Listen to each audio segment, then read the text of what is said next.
In a world where a person's magical talent is determined by their crest, more wings mean greater power. And this boy possesses a 7-winged crest, a strength rivaling the gods themselves. But because of that very power-greedy foes ruthlessly hunted him when he was just a newborn. He had to crawl through freezing snow-covered mountains just to survive until fortune smiled on him, and he was saved and adopted by a family. For the first time, Aster thought he had a real, loving family, but he was dead wrong. Back then, amidst a freezing battlefield littered with corpses, Roderick was shocked to see Aster show up. He demanded, "I put you in command of the army suppressing the East. Why are you here?" Aster replied with dead silence before coldly declaring, "To kill you." He knew right from the start that Roderick only wanted to use his unit as bait, discarding them the moment they lost their value. Since that man chose to be so heartless, he shouldn't blame Aster for showing no mercy. Staring at his adoptive father, Aster cried out in agony, "Father!"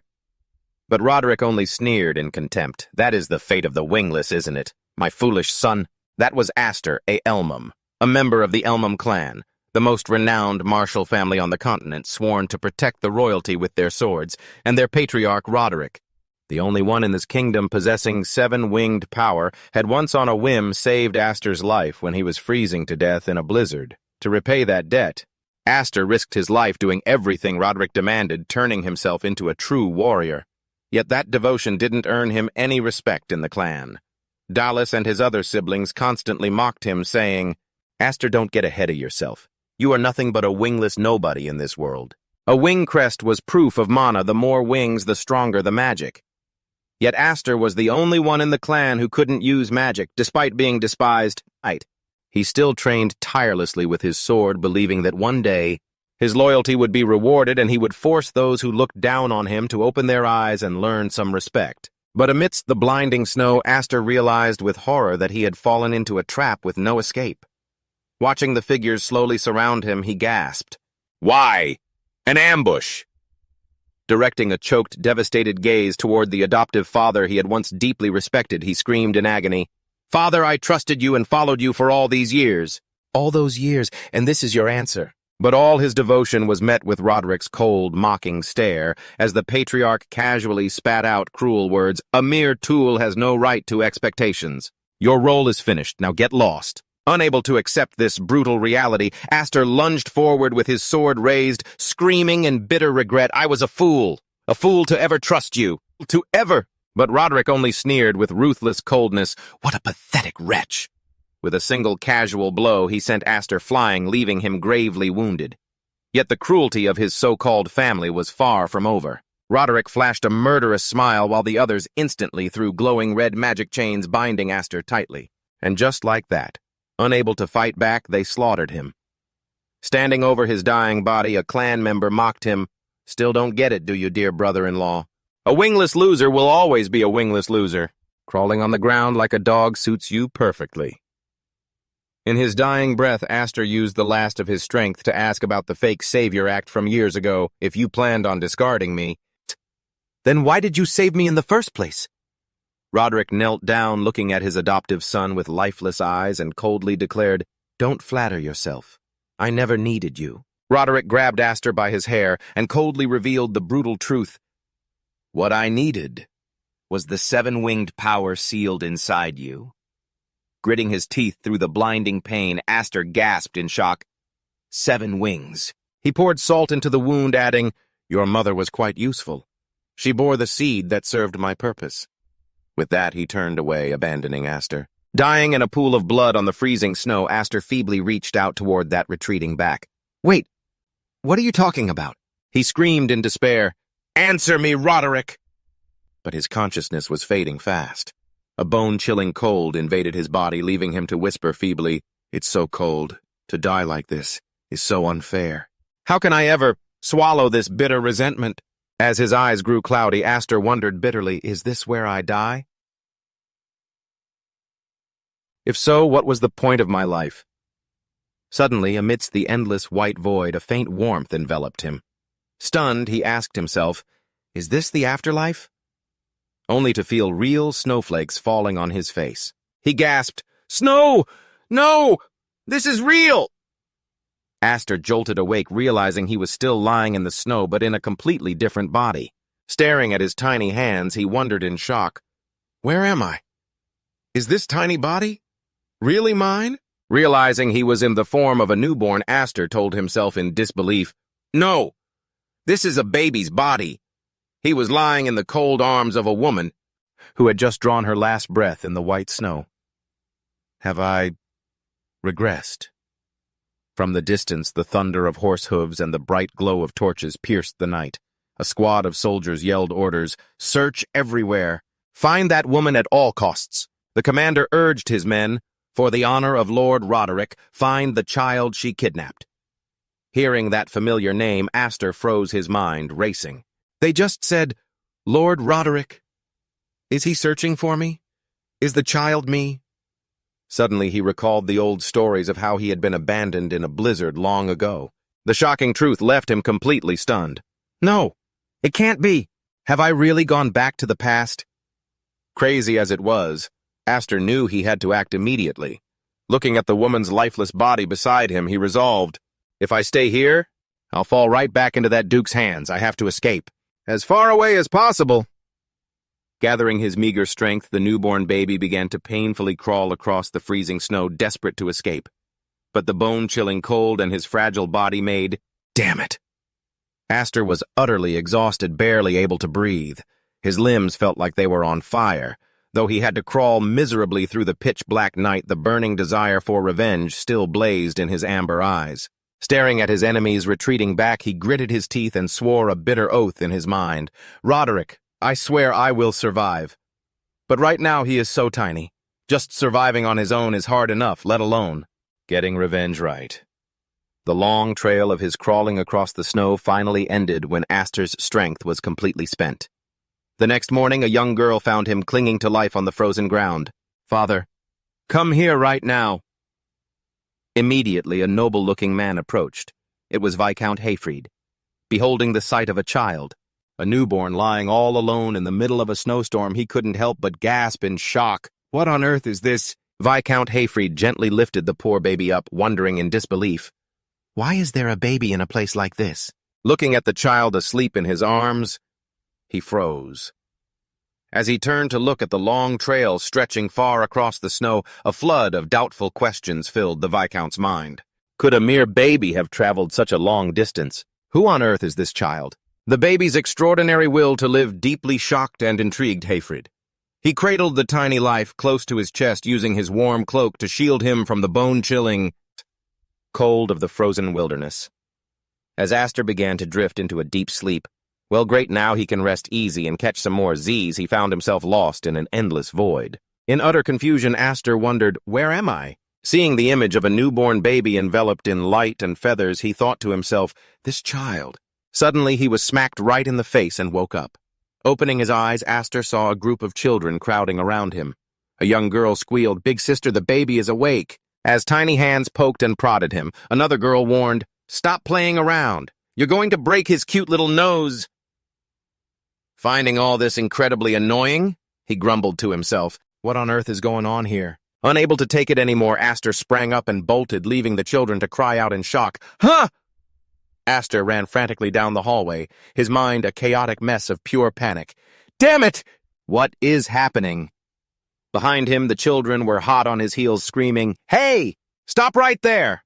Cornered and frustrated, Aster roared, Why are you chasing me? He unconsciously released a golden aura, and in an instant his body lost control of the mana, sending him shooting straight up into the air. Even he was utterly stunned. But how do I get down now? I'm doomed. Fortunately, the Viscount quickly caught him in his arms. Otherwise, he would have been history. Looking at the baby in his arms, the man marveled, I didn't expect you to fall from the sky this time. What a mysterious child. Meanwhile, Aster was stunned as he recognized the face in front of him. This man, Viscount Hayfried of the Lordrick territory. Aster couldn't help but wonder if this was a branch of the Elmheim family. Hayfried Elmheim was indeed the head of this branch, a branch of the prestigious Elmheim family. He, along with his younger brother Roderick, were once two warriors entrusted with the crucial duty of protecting the imperial family.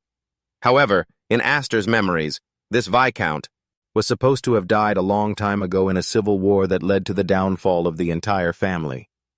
Seeing this deceased man now standing right in front of him, Astor was absolutely sure. I've confirmed it. I really have returned to the past. How ironic.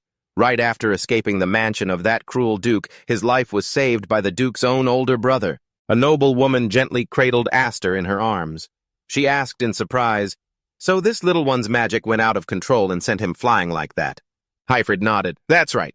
And here I thought he was just an ordinary newborn." Looking at the trembling baby, she gently comforted him. "You must have been so scared, right? You're safe now." She warmly embraced him. Honestly, why did he have to regress when he was this tiny? It does feel a bit off, doesn't it? While Astor was still in a daze, Hyfryd quietly observed him, realizing that this child possessed an immense power. He stepped closer, firmly pulled up Astor's sleeve, and stated, as they pulled up his clothes, they fell dead silent upon seeing the crest on the baby's back. The woman gasped in shock. "This is—" While the Viscount couldn't hide his utter astonishment. 7 wings. Staring at the glowing red crest, Astor wondered in shock.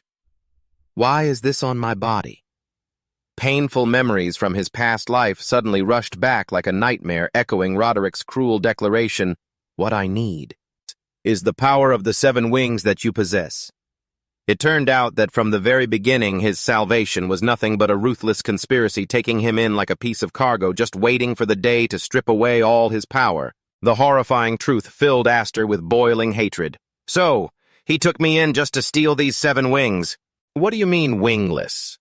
How dare you say that after you were the one who tore my wings apart?" Seeing the strange, shifting expression of the baby in her arms, Hyfryd's wife anxiously looked at her husband and asked, "So what do you plan to do with this child? Indeed, would he be just like his younger brother, trying to harm him as well?" Astor thought to himself, this is bad. Clenching his tiny fists with determination, he thought, I can't let this power fall into the hands of the Elmheim family. I need it to get my revenge. Yet completely contrary to his fears, Viscount Hyfryd made a decisive choice. "Let's adopt him." Gently placing his hand on Astor's head, he comforted him. "This child is still just a fledgling that cannot fly on its own. Until its wings are fully grown and it can soar, I will take responsibility for raising him." In the middle of this solemn moment, the door suddenly burst open, sending the children who were eavesdropping outside tumbling into the room. Hyfryd calmly looked at his kids piled on top of each other and asked, "Did you all hear that clearly?" Looking at the children surrounding her, Viscount Hyfryd's wife let out a soft sigh. "Yes, I am also deeply worried about that child." Inside the cozy, warm room, an orange-haired little girl curiously tugged at her mother's hand and asked, "Mom, what's his name?" And just like that, the entire family was ready to welcome their newest member. "They're so kind, aren't they?" Looking down at the baby resting peacefully in her arms, the woman smiled gently and declared, "Astor, that shall be the name of the new star born into our family." The name was like a blessing for the future of this child, who possessed such striking amber gold eyes. 15 years quickly passed.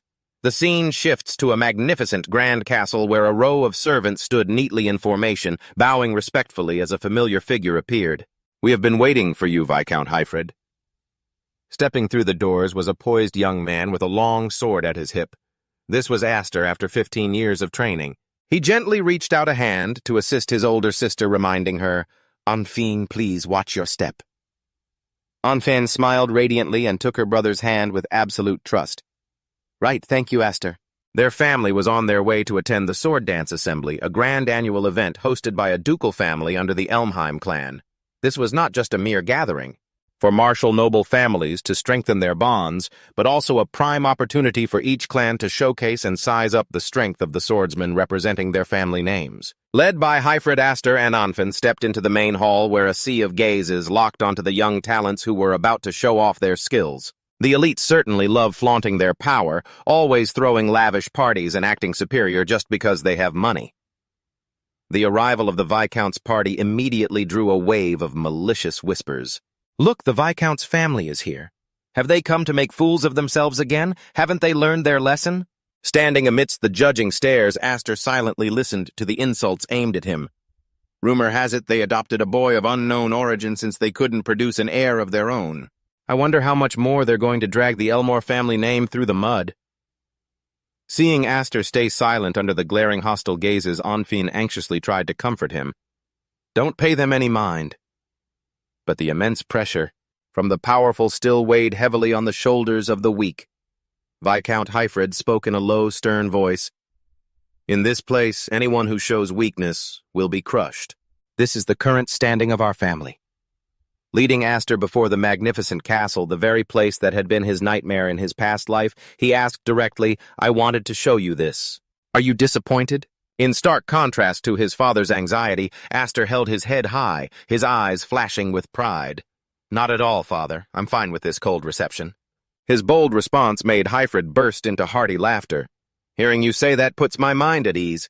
Staring into the depths of the castle, Aster thought to himself, in my past life, I debuted in society as a disgrace to the Elmheim family.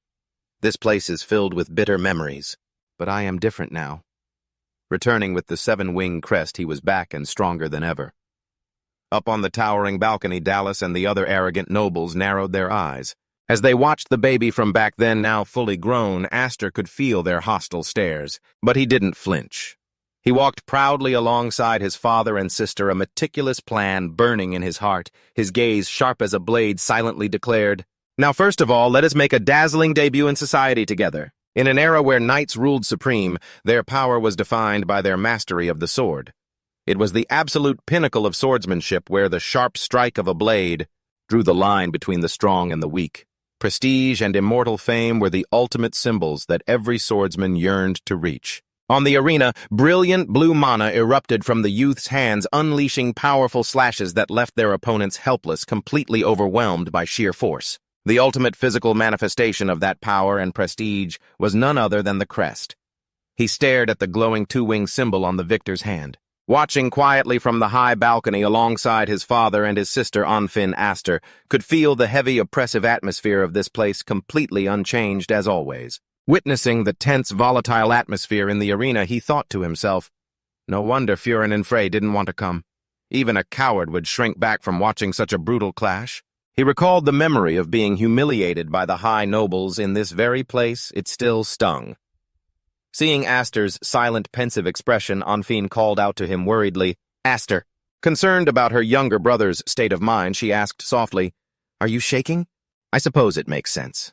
After all, this is your first sword dance festival. Yet Aster only smirked, his eyes flashing with sharp contempt as he looked at the chaotic scene below. Not really.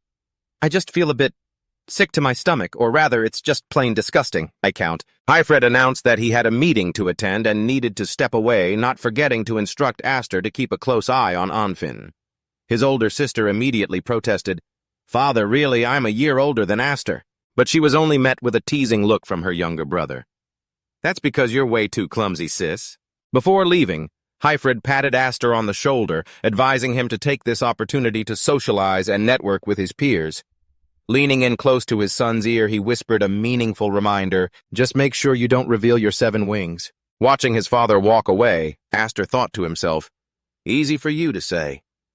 Sensing countless hostile, bloodshot glares locking onto him from behind, he scratched his head in annoyance. But how? Am I supposed to socialize when the atmosphere is this thick with hostility? They're not even going to give me a chance. Dealing with these narrow-minded fools, I'd rather just go back home and take a nap. Suddenly a cold light flashed in his eyes. Seeing Aster decisively walk away, Onfin called out in a panic, Aster, where are you going? He only glanced back and gave a mysterious reply, I'm off to make some friends. He then headed straight toward the waiting area, where the arrogant laughter of the nobles echoed endlessly. Spotting a stranger blocking his path, Dallas set his wine glass down in irritation and growled. Who the hell are you? Aster kept his calm smile and bowed. It's a pleasure to meet you, Cousin Dallas. I am Aster F. Elmham, your cousin. He casually explained that he saw his cousin from afar and wanted to come over and say hello. Immediately, Ryan, who was sitting next to Dallas, spoke up mockingly. He's just an adopted brat that the Viscount's family picked up. Hearing that, Dallas burst into a wild, maniacal laugh. Putting his hand to his forehead, he sneered, No wonder. You really have some nerve using the letter F in your name. Looking at the faces of Dallas and Ryan, the 2 official heirs of the Elmham family, Aster coldly confirmed to himself. These are the very bastards who directly attacked me in my past life. Even if you turn to ashes, I will still recognize you. Looking at the people in front of him, Aster thought to himself, how pathetic that back then I actually shivered in fear before people who now, in his eyes, are nothing but children putting on a show. Go back. Enough with the greetings. Dallas quickly called Aster back. Oh, Anfin, you're here too. Seeing Anfin trembling with fear, he continued mockingly, Don't tell me you're still hiding behind your father. Why don't you come over here and serve us? This is an order from the main family. Anfin decisively stepped forward to protect her honor. I refuse. There is no master-servant relationship between the main family and the branch family. She then firmly grabbed his hand and pulled him away. But that guy still screamed behind them, Hey, I'm not finished talking yet. He wore a twisted smile. Don't you know? This girl's father is a knight so cowardly he couldn't even protect the king, and so he had to take the blame, and his own brother chopped his hand off. Dallas triumphantly delivered the final blow. Thank goodness I don't carry the blood of a loser like you. Unable to hold it in any longer, Anfin screamed in frustration. Take that back right now! Do not insult my father! Instantly, Dallas splashed his glass of red wine right at her, coldly humiliating her. How humiliating! Raising nothing but useless women who can't inherit the title. Your father must be so disappointed. You absolute bastard. If it weren't for a woman, did you just crawl out of some hole in the ground? How dare he look down on her like that? If he were my kid, I'd beat him to a pulp. Looking at Anfin trembling in her soaked, elegant dress, Dallas sneered maliciously. This isn't a ballroom, you know. Next time you should wear rags so you won't feel bad about getting drenched. Witnessing this scene, Aster quietly stepped closer, his eyes clouded in darkness. At this moment, only one thought remained in his head. At first, I was worried that I might have lost the feeling of rage upon seeing your faces. But fortunately, their sheer wickedness helped him reignite his fire of hatred. He casually grabbed a wine bottle from the guy next to him. Aster gently placed his hand on Anfin's shoulder to reassure her, then called out coldly, Hey, Dallas. He tossed the wine bottle high into the air, catching everyone off guard. In a flash, his sword was unsheathed, and with a single slash, the wine exploded, splashing all over them. Drenched unexpectedly in wine, a shocked Dallas screamed, What the? His surrounding lackeys panicked, shouting, Lord Dallas! Amidst the chaos, Aster remained chillingly calm. He casually wiped a drop of wine from his lip, his eyes glowing with a threatening intensity. Oh, it's just grape juice. It suits arrogant nobles like you perfectly, doesn't it? Suddenly, the horrific memory from 3 years ago rushed back when Aster's power first exploded out of control. Amidst a blazing golden energy that consumed everything, a desperate cry echoed, Stop it, Aster! Witnessing the terrifying scene, young Furin hugged her fainting older sister, sobbing uncontrollably. Are you trying to kill her? Snap out of it. Staring at that brilliant yet deadly aura, Viscount Highfield was utterly shocked. A 7-winged crest. I never imagined it held such dangerous power. He gripped the hilt of his sword worriedly, wondering whether a mere child could ever control such divine power. Because if he couldn't tame it, it would devour both Aster and everyone around him. This hidden power is like a wild beast that can't tell friend from foe if he attacks anyone he sees. That's going to be extremely dangerous, isn't it? Back to the present. Immediately after Aster's provocative, wine-splashing move, a soldier rushed frantically into the High Noble's meeting room and shouted, My lord, something terrible has happened. Alfred, who was busy discussing important matters with Roderick, frowned in annoyance. What is it? We are in the middle of an important meeting here. The soldier tremblingly reported, It's the members of the main family and the Elmham branch family. Their 2 sons are currently in a duel. What? Both Alfred and Roderick were stunned by this shocking news. Without a second thought, the Viscount immediately rushed out to the main hall. The moment she saw her father, Anfin ran over in a panic, calling, Father! He hurriedly asked, Anfin, what on earth is going on here? She could only tremble as she pointed toward the chaotic crowd where Aster and Dallas were facing off intensely in the main hall. The crowd began to whisper and gossip about the rare brother-against-brother clash within the prestigious Elmham family. A bearded man with glowing red eyes sneered as he watched. This sword dance festival is turning out to be quite entertaining. Dallas furiously channeled his mana, making his sword glow with a deadly crimson light. He laughed arrogantly, mocking Aster, You're just a stray dog who knows nothing about the difference in our power. Instantly, the four-winged crest glowed brightly on Dallas's hand, making the onlookers marvel at the superior class of a duke's disciple. He pointed his sword tip at Aster and challenged, "Now let me see your crest, or are you too ashamed to show it after seeing mine?" But despite that provocation, Aster kept a chillingly calm expression. He contemptuously replied, "Bragging about some useless patterns with pride is a pathetic joke I would never lower myself to do." Those words struck a nerve, making Dallas flush with rage, his eyes bulging wildly. Aster coldly laid down his terms. "More importantly, if I win, you must apologize to my sister Dallas." He sneered in agreement, but demanded a devastating price. "If I win, you will be my lapdog. I will work you to death." Without waiting another second, Dallas roared with murderous intent and lunged forward. He swung his sword in fierce slashes, determined to end his opponent right then and there. Yet Aster moved as gracefully as a ghost, easily parrying the powerful strikes. The sharp screech of clashing metal echoed through the hall as Aster calmly used his blade to block his enemy's deadly blow. To him, beating these little punks was absolute child's play. "Behold the power of the four-winged crest!" Dallas roared, swinging his magic-infused flaming sword at his opponent. His frenzied slashes unleashed a terrifying pressure, causing Anfan, standing above, could only shout in worry, "Aster!" Even though Dallas's swordsmanship was considered amateurish, the overwhelming magical energy from his four-winged crest made up for all those flaws. That was the absolute advantage of those who bore the crest, using pure magical power to crush any technique.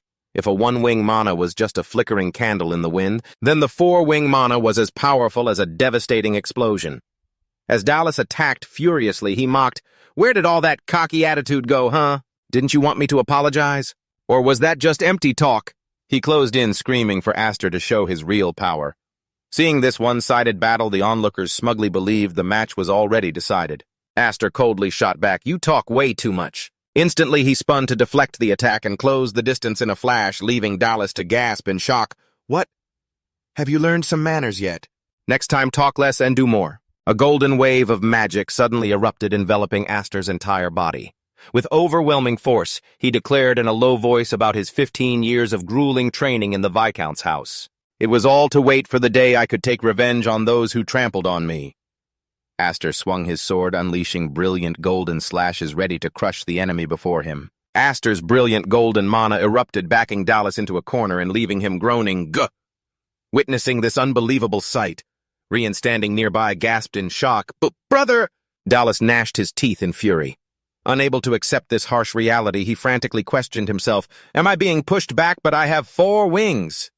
In stark contrast to his panic, Aster maintained a cold face, his eyes glowing with an intense, overwhelming light, sending the crowd of nobles below into a panicked frenzy. No way. How could he win? They watched in utter shock as Dallas was completely overpowered, unable to stop themselves from trembling. Does Elmaham still have monsters like this? While Aster was caught up in his fierce assault, Viscount Highfield, standing on the balcony, began to notice something was off. He muttered in worry, "This is bad." Dallas tried to resist in desperation, his face contorting under the terrifying magical pressure. Painful memories of betrayal and the mocking laughter of his enemies from his past life suddenly flooded back, burning Aster's mind with a blazing fire of hatred. His extreme fury caused his magic to surge as powerfully as a storm ready to crush the trembling figure before him. Faced with the deathly aura, Dallas could only weakly whimper, begging him to stop. Seeing things about to spiral out of control, Highfield panicked and screamed, "No, Aster!" With a thunderous crash, the match ended in utter disbelief. It turned out he had only struck the ground. Otherwise, that punk would have been dead by now. Still, that alone was enough to make him wet his pants. Aster coldly threw his own insult back at him. "Next time, remember to wear rags so you won't feel bad when you get soaked, cousin. A gentleman's revenge is never too late, even after 15 years, haha." Aster held his head high and looked up at the balcony where Anfin was watching in worry. In his heart, he told himself, "I am no longer Aster the wingless nobody." The fresh sense of freedom and power made Aster's mind clearer than ever. But suddenly, a dense wave of murderous intent surged, causing his pupils to shrink. Aster jerked his head around his breath, catching as he felt a terrifying presence. Coming from the top of the stairs, it radiated a pressure so heavy the air felt frozen. It was Roderick. Aster gritted his teeth, his eyes burning with hatred as he came face to face with the monster who had ruined his life. After all these years, the devil had finally appeared before him. What should he do next? The entire audience held their breath in absolute shock. Whispers began to ripple through the arena. Unbelievable. The youngest son of a branch family? Some of that Viscount actually defeated the third son of the main family. But astonishment was quickly replaced by a creeping dread. One of the onlookers warned anxiously, but now we're in deep trouble. He won't stay quiet after having his honor trampled like this. Astor walked away in silence, his sharp eyes casting a glance at Dallas, who was lying on the ground laughing like a madman, before shifting his gaze toward the towering figure standing at the top of the stairs. It was none other than Roderick the Eighth, patriarch of the Elmahem family, who was radiating a suffocating pressure. Astor didn't look away. Seeing his father arrive, Dallas clung to him like a lifeline, pathetically crawling along the ground. It's him! This piece of trash actually dared to defy our main family. Ugh, playing dirty, are we?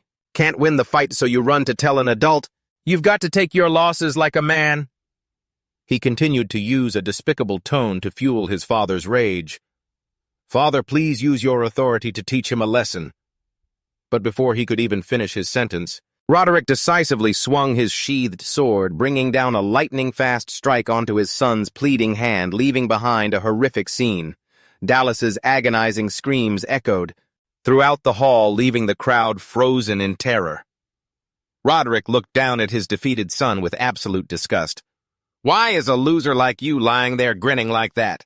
Do you have any idea how much shame you've brought upon our family? He coldly declared to those who couldn't protect themselves.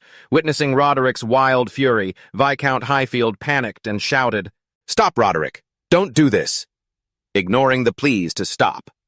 Roderick roared, "You're not worthy of holding a sword," before swinging his greatsword, aiming to finish off his own flesh and blood. Just as the deadly blade was about to strike, Astor rushed forward like a flash of lightning. He stood directly in front of Roderick's blade, his eyes filled with unwavering resolve. Looking at his defeated cousin, who had still not apologized to his sister, Anfin Astor boldly addressed the patriarch. "Uncle, could you wait until he does that before punishing me? Uncle, even if he dies, he still needs to keep his promise first, hehe." Faced with the child's arrogant attitude, Roderick coldly sneered, "An orphan adopted by Hyfrid. Or so I've heard. Do you actually think you're a member of the House of Elmhem?" Unfazed, Astor stood his ground. "I am the Viscount's son. Though we don't share the same blood, the pride and responsibility of a knight, and the family are things I learned from my father." The air suddenly froze under Roderick's terrifying silence. Emanating a crimson aura of bloodlust, he growled, reminding Astor of the family hierarchy. "As a branch family member, you have tarnished the main family's name for no reason." Roderick proudly declared his own status as the king's sword, the absolute pinnacle of the 12,000 knights under his command. He sought to crush the young boy with his immense presence. Watching the situation escalate, the spectating nobles realized the gravity of it all. This was no longer just a simple squabble, or between kids. Roderick continued to use a painful past to threaten him. "Your father paid with an arm for his disloyalty." He pressed his sword down hard and demanded, "What about you? What are you planning to sacrifice?" Since he couldn't win an argument with a child, the old man resorted to throwing his weight around. How pathetic. Yet under that immense pressure, Astor remained unusually calm.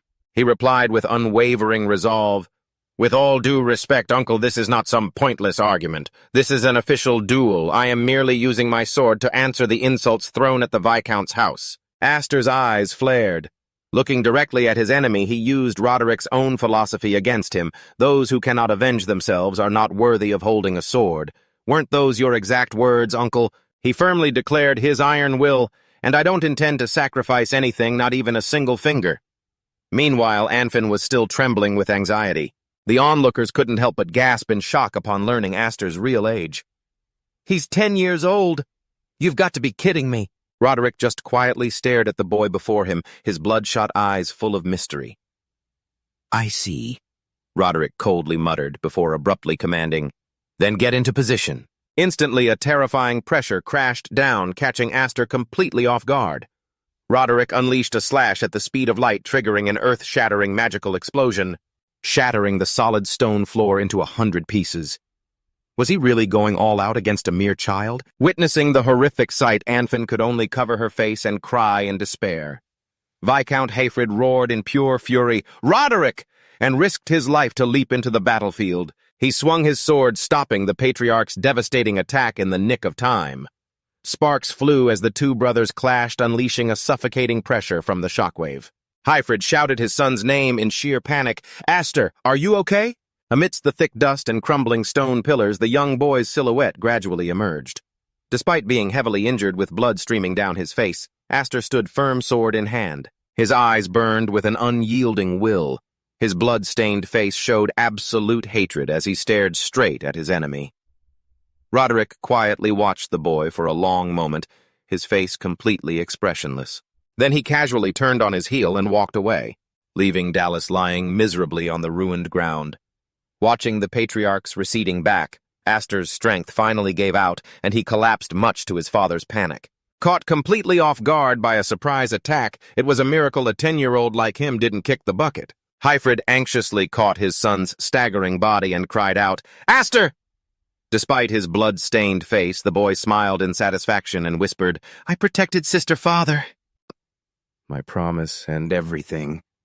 Looking at his resilient child, Hayfrid choked back tears and replied, Yes, you did a wonderful job, son. Meanwhile, Roderick silently walked down the stairs, leaving Dallas slumped on the ground, miserably beneath the judging gazes of the onlookers above. Having witnessed the whole thing, a bearded noble spoke up mockingly, "That was a rather childish stunt you pulled, Roderick." He reasoned that if Aster had been allowed to do as he pleased, the main family's honor would have been dragged through the mud.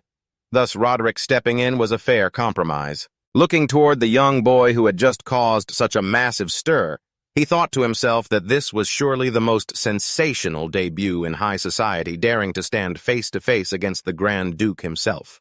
The accompanying noble trembled, breaking into a cold sweat, while the other man admitted his heart had nearly stopped from the fear that the illustrious Elmham family would be torn in two after this clash. Indeed, a children's fight almost tore the entire clan apart. Lost in thought, Roderick's eyes flashed crimson. He could sense a chaotic era approaching, a storm massive enough to tear the world to pieces. Down below, Anfin rushed over in a panic to check on Aster's wounds while Hayfrid held him up. Despite his battered body, Aster still wore a bright smile in the warm embrace of his worried father and sister.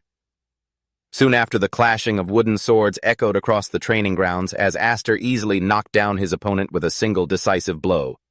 Splayed. Flat on the ground, the soldier could only gasp in admiration. That was truly impressive. Young Master Aster. The astounding progress of the 10-year-old youth became the hot topic of gossip among the surrounding soldiers. His skills are no joke. He's only 10. That's terrifying. They realized that ever since returning from the sword dance festival, Aster seemed to have become a completely different person, throwing himself into training with a terrifying drive. Rumors of him crushing Roderick's third son spread like wildfire, bringing immense satisfaction to the members of the Viscount's branch family. After years of being forced to swallow their pride by the main family, having someone finally slap them in the face like this was incredibly cathartic. It was pure bliss, Aster thought to himself. At the sword dance festival, I showed off enough strength and authority. At least that will shut up those who kept claiming the Viscount's branch is the shame of Elmham. However, his ambition did not stop there. Aster's true target was still the Elmham family itself, which was full of injustice. He frantically swung his sword, trying to push his limits, even further to test his true power. His eyes gleamed with determination as he recalled his face-off with Roderick, admitting to himself that he had wanted to test his limits even further right then and there. Looking back at the wounds from their previous clash, Aster bitterly realized that with his current level, he still couldn't defeat Roderick. He understood clearly that the wing emblem was only a measure of magical potential. Real strength lay in how one unleashed it. Even if he possessed the legendary 7 wings, if he couldn't control that torrent of mana, it would be nothing but a waste of his innate potential. Aster poured all his strength into a powerful swing, secretly wishing he could test his 7 wings to their limit without worrying about them erupting out of control. But all in good time. He was only 10 years old after all. Brandishing his wooden sword, he roared with fierce pride, "Who's next?" Witnessing that chaotic scene, Anfin let out a weary sigh. "Here we go again. Our Aster just never knows how to hold back. Honestly, it's unbelievable." She walked over and informed him, By the way, Father is calling for you. Hearing this, Aster immediately lowered his sword and replied, Father, I see, I'm on my way. Looking at his sister, Aster was surprised to see her in such neat training attire. He remarked, Now this is a rare sight. Didn't you used to hate wearing this because you thought it was ugly? Anfin thoughtfully explained, Everything needs balance, doesn't it? Watching you made me realize I can't just keep going on like this. Suddenly, she pointed her wooden sword straight at her brother's face with a challenging smile. So when you get back, you'd better make plenty of time for me. At his sister's playful demands, Aster could only laugh and wave his hands. Ha ha! Please spare me! He left the training ground, which was littered with defeated soldiers, and headed toward his father's study. Standing before the intricately carved wooden door, Aster knocked politely. Excuse me? Entering, he saw Viscount Hayfrid standing thoughtfully by the window and respectfully asked, You wanted to see me, father. The Viscount turned around, his face dead serious. Take a seat. Seeing his old man look this serious is actually pretty tense. Heh. Aster quietly sat down across from his father. Hayfrid looked at his adopted son thoughtfully and began, It has been nearly 15 years since we welcomed you into our family. I wanted to wait until you were a bit older, but... With that, he placed a small cushion on the table upon which lay a ring set with a brilliant glowing red gemstone. Stunned, Aster gasped, This is... Hayfrid looked straight into his eyes and declared firmly, The proof of succession. Aster, I want you to inherit the Viscountcy. Viscount Hayfrid made his proposal without hesitation. This left Aster completely stunned. He explained that Aster himself knew how precarious their Viscounty's position was, and like it or not, they were still a branch bearing the Elmem name tasked with protecting their own territory, so they couldn't leave the position of successor vacant forever. Faced with this monumental decision, Aster anxiously asked, Have my sisters agreed to this? Hayfrid replied that once he entered the Knight Academy, he would meet them and officially break the news. Thinking of his sisters, especially Mafa and Kudo, Aster knew they wouldn't be happy. In fact, Kudo would definitely fly into a rage. Hayfrid sighed and admitted, She dislikes you simply because you're a boy who was lucky enough to get 7 wings. But when he was going through hell and back, did she even care? Aster resolutely stood up and refused. I cannot accept this. He admitted he was still too green, unable to even control his own magic, which had nearly caused an accident that would have harmed his own sister. Witnessing such unusual maturity in a 10-year-old, Hayfrid fell silent. You always make me wonder if you are truly a child. He put away the succession ring in its box and opened another secret compartment. I thought this ring would be your reward for the sword dance festival, but it seems you might prefer this instead. Aster gasped in shock. Resting inside was the real gift, the demonic sword Graham. It was a legendary blade capable of devouring mana, the only thing that could help him completely suppress the violent power of his 7 wings. Hayfrid led Aster to a secluded forest and nodded in satisfaction. Very well, this spot will do.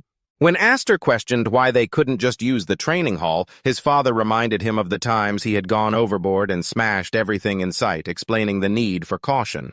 He solemnly held out a sword still in its scabbard. This magic sword, Graham, is an heirloom meant only for the eldest son of the Elmem Patriarch. I had it brought from the main estate just for you.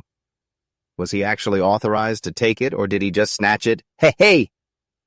Aster was stunned to see that the legendary sword, Graham, actually had no blade, it was broken.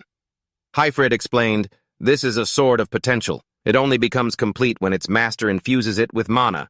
Having said that, he demonstrated by channeling his own mana, causing a bizarre glowing red blade to burst forth, radiating a terrifying pressure that left Aster horrified. The destructive power of Graham unleashed a terrifying slash, tearing the ground apart and obliterating the forest in front of them in the blink of an eye. Hayfrid gave a serious warning. However, if your mana is mediocre, you might find yourself drained completely dry by the sword. He offered the hilt to his son and asked, So do you want to give it a try, Aster? Trembling, he reached out for it, his mind filled with doubt about channeling mana into such a dangerous ancient weapon. The moment his hand gripped the hilt, a brilliant golden aura suddenly exploded, enveloping Aster's entire body. He realized in shock that the mana inside him was being violently sucked into the sword on its own, completely out of his control. The massive surge of energy from Graham shot straight into the sky like a column of blinding light, drawing the attention and awe of onlookers watching from afar. It was a good thing his dad had anticipated this and brought him out here. Otherwise, the whole village would have been wiped out. A soldier asked in a panic, "Could that be a falling meteor?" But his comrade immediately brushed it off since that light was clearly shooting from the ground up into the sky. Watching from a distance, Anfinn couldn't help but feel anxious. What on earth is that? It was definitely because of Aster.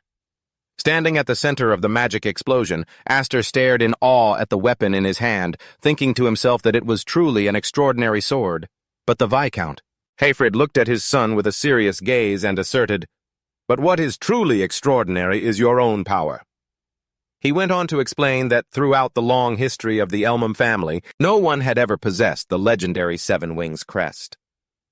Looking up at the energy swirling violently in the sky, Heyfried declared with absolute confidence, "Once you master this power, you will far surpass even me, a bearer of the Six Wings crest, and perhaps even Lord Roderick."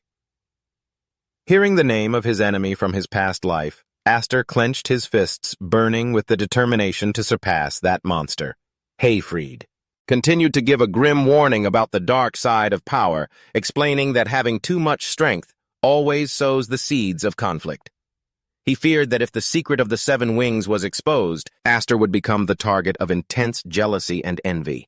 There would be those who would desperately try to use him as a tool, and no shortage of those who would want to destroy him, viewing him as a nuisance that needed to be eliminated. If you're weak, they look down on you, and if you're strong, they hate you. How true is that, guys? He looked at his adopted son with deep concern. Therefore, so you won't have to regret your own powerlessness when that moment comes, become strong while you still can. Aster looked at his father's outstretched hand. He firmly grasped it, resolving in his heart never to let himself live such a miserable life as he did in his past. Looking straight into Heyfried's eyes, he asserted, "Thank you, Father. I will definitely master both the Seven Wings and this sword." 3 days later, his 2 older sisters returned to the estate where the Viscountess and Alphon were already waiting with bright smiles to welcome them home. As soon as they stepped inside, a girl with fiery orange hair and spirited green eyes announced loudly, "The useless Kuro is back." Walking beside her was a silver-haired girl with a much calmer and gentler demeanor. After a short, dry cough, the orange-haired girl, who was indeed Kuro, immediately beamed and spread her arms wide with excitement. "Come on, my lovely little sisters! Give your big sister a hug!" But in stark contrast to Kuro's enthusiasm, the 2 youngest sisters brushed past her like the wind and threw themselves into the silver-haired sister's arms, cheering, "Welcome home, Sister Marfa!" Heartlessly ignored, Kuro froze in shock.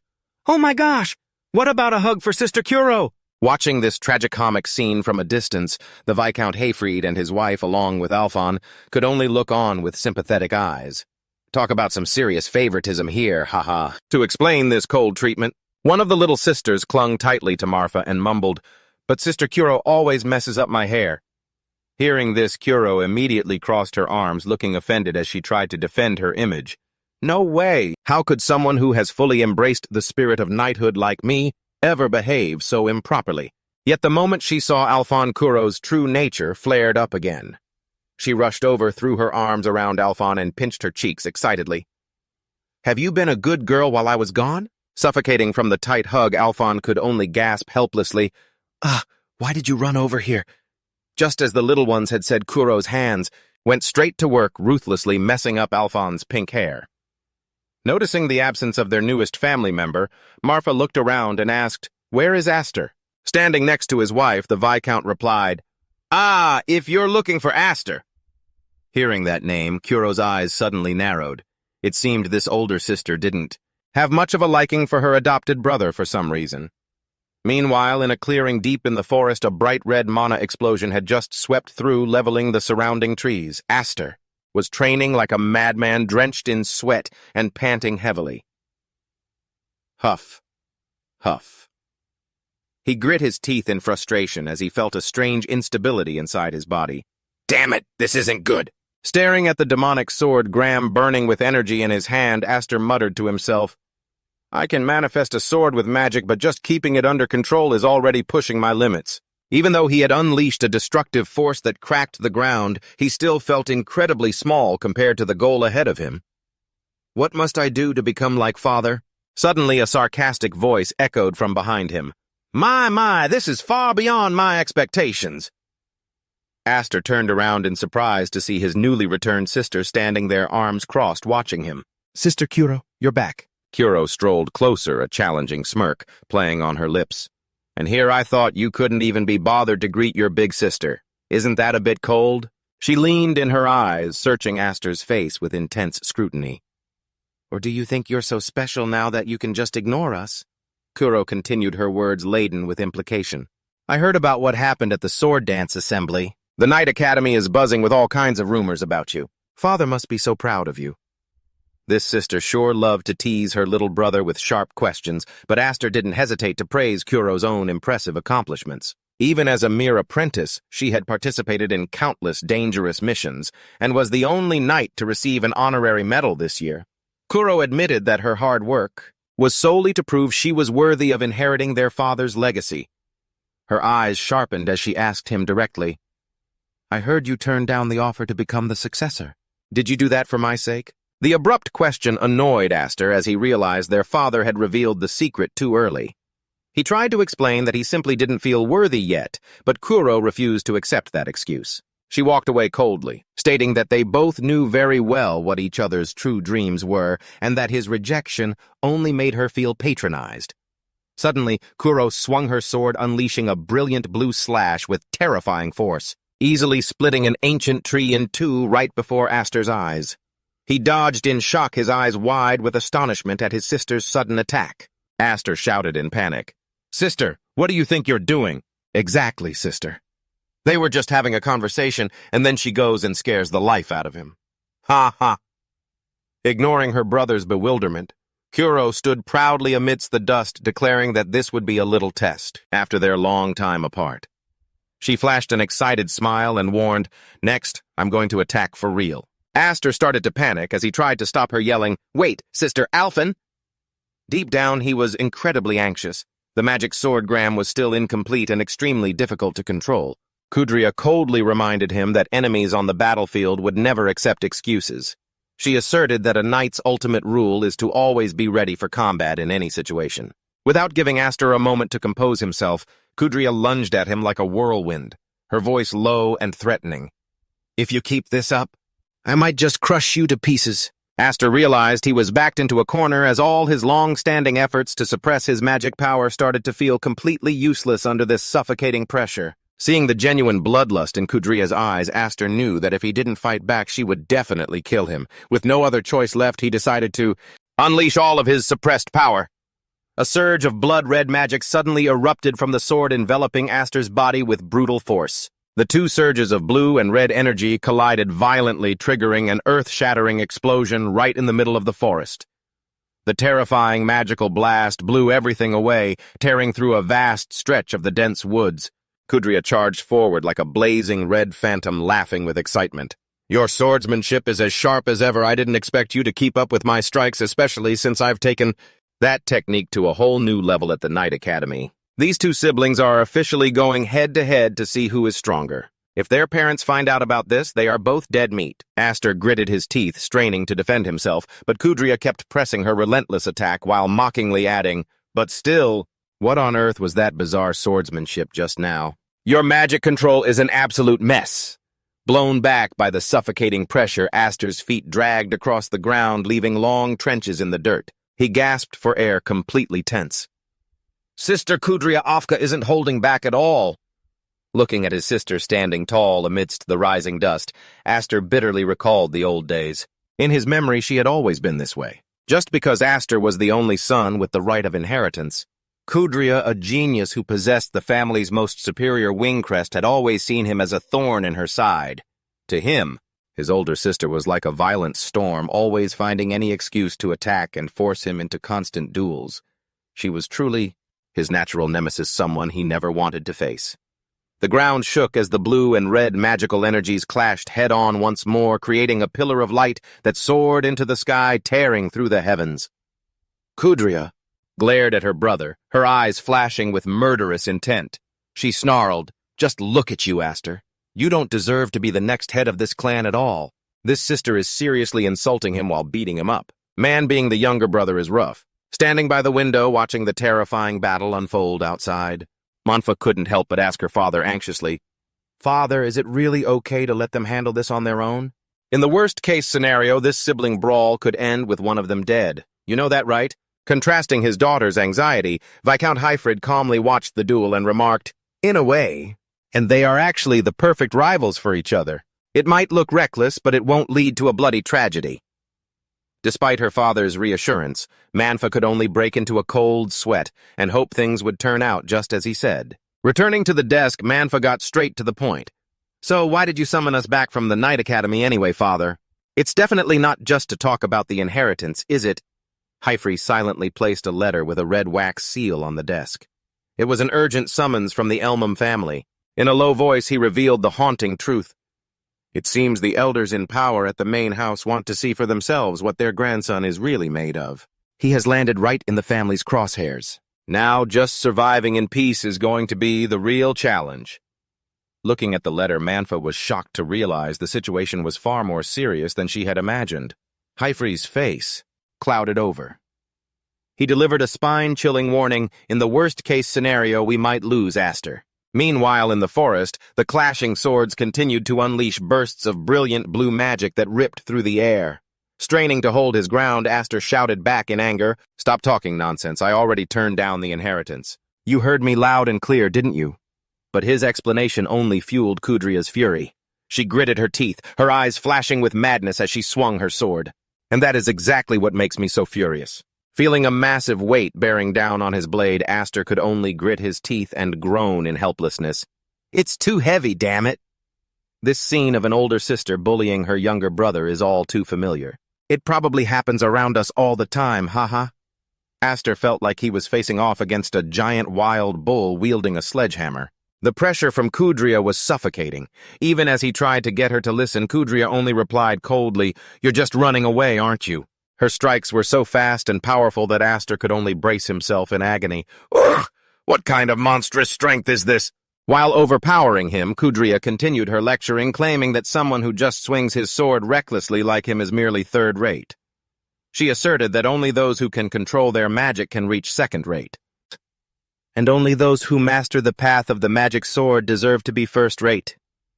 Looking down at her struggling brother, Kudria's face fell with disappointment. "You really disappoint me, Aster." She began to analyze the disparity between their wing crests, where a single wing of difference theoretically meant a threefold increase in both magic firepower and physical strength, according to the five-wing theory. Kudo was completely outmatched by Aster's 7 wings, yet in reality, he kept dodging direct clashes using a cowardly and clumsy style of swordplay, teaching her little brother while throwing insults. Yep, that could only be his beloved sister. Kudo pried deep into Aster's mind, asking if he simply didn't dare to believe in his own power, or if he was afraid of losing control, just like that accident 3 years ago. That question was like a splash of cold water, leaving Aster stunned as he questioned himself. "Afraid? Am I actually afraid of the power of my 7 wings?" Aster stared at the magic sword Graham, realizing that his long-standing instability was actually because he had been intentionally suppressing his own magic power. Across from him, Kudo roared in envy. "Aster, you hold the very thing I've been dreaming of for so long. If you're just going to let that God-given talent rot away without even realizing it, then I have every right to be arrogant, don't I? Give it all to me." She unleashed her full power, creating a terrifying magical explosion that engulfed Aster. But to Kudo's absolute shock, Aster stood his ground. "He actually blocked my full power strike." With glowing eyes, he smiled triumphantly. "Thank you so much, sister. Thanks to you, I've finally come to my senses." Without a single moment of hesitation, Aster charged straight ahead without even shaping his blade, leaving Kudo completely stunned by this reckless move. Now he actually knows how to strike back. Talk about a sister worth her weight in gold. Kudo suddenly sensed the magic power coming from that last attack. It was the endless energy hidden deep within the 7-wing crest. Although he couldn't fully control it yet, in this life-or-death moment, Aster concentrated all his magic power right into the exact moment of impact. Instead of maintaining the blade's shape, this bold tactic made Kudo marvel silently. "So you actually managed to come up with a clever trick, huh? You idiot!" In the middle of the battle, Aster reminded himself of this precious second life. He swore he wouldn't let it go to waste from the power of his sword to this new family. Without giving his opponent a moment to recover, Aster unleashed a barrage of powerful crimson slashes, leaving Kudo only able to gasp in shock at the sword in his hand. Aster suddenly vanished, leaving Kudo completely disoriented. His sword! It disappeared! But immediately an even more terrifying aura filled the air as Aster closed the distance, roaring with determination. "I won't hold myself back anymore." Aster swung his hand, releasing all his explosive magic into a direct strike, causing Kudo's eyes to widen in sheer terror at the world-shattering power heading straight for her. My little brother, has he already unlocked his true power this quickly? I'm definitely a goner this time. Sigh. Kudo snapped awake in bed, her eyes completely blank as she questioned, "Is this my room?"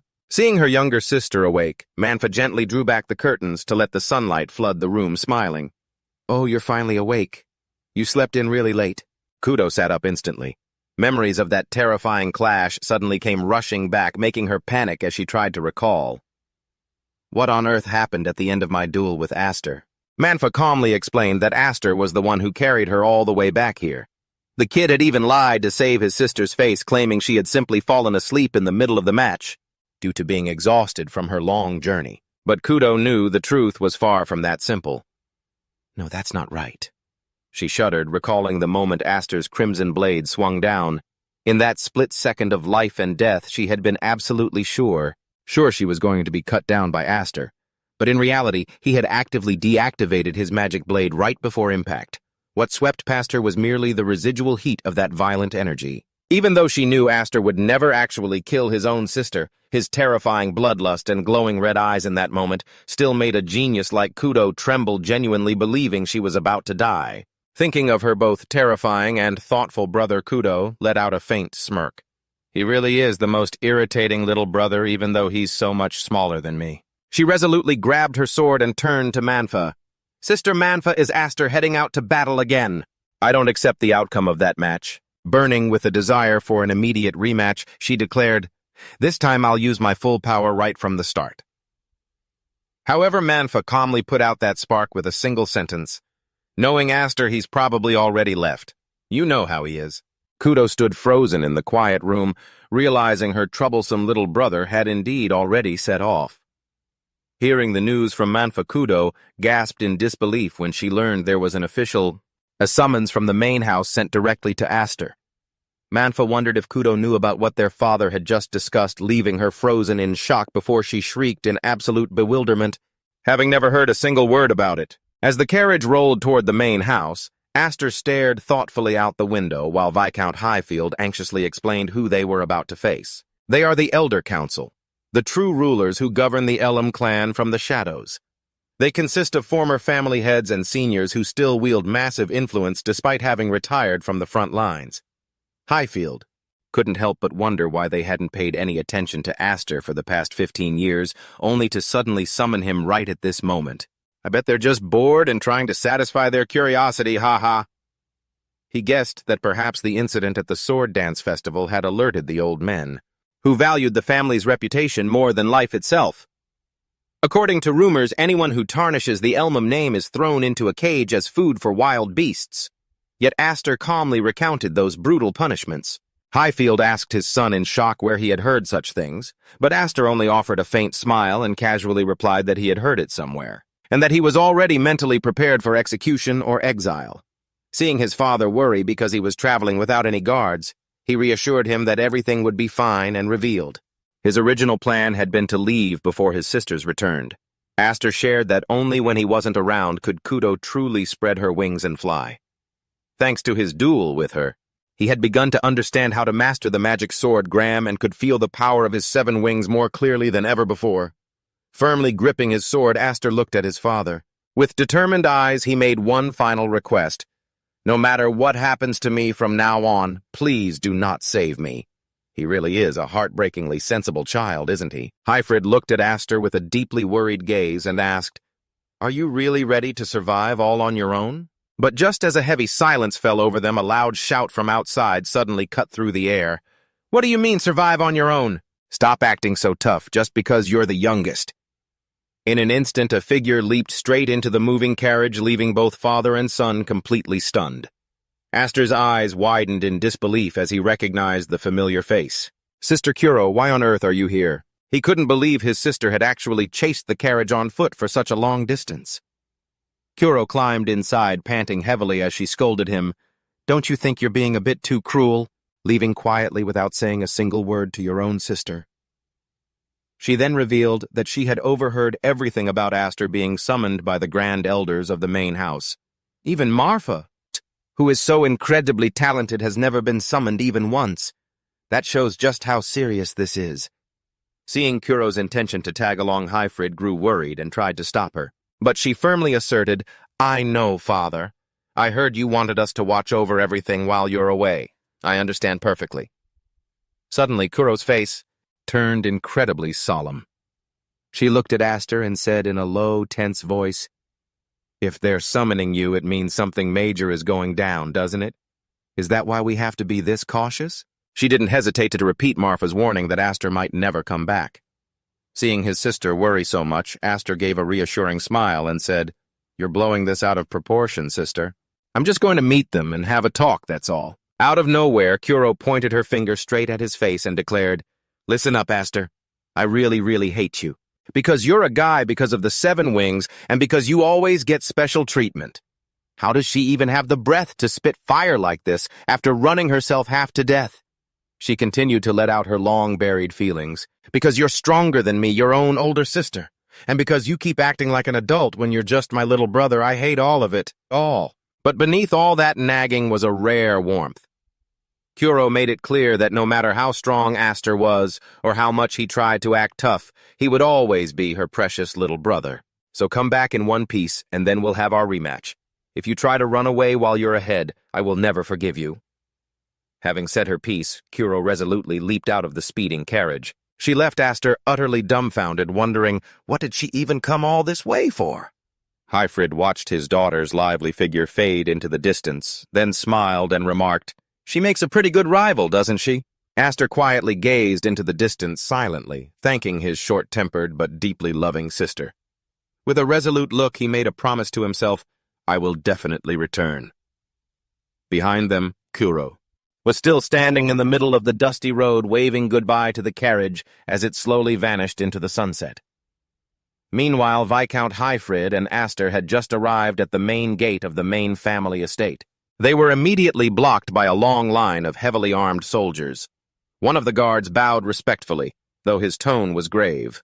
"Welcome back, Lord Hyfrid. The Grand Elder is already waiting inside."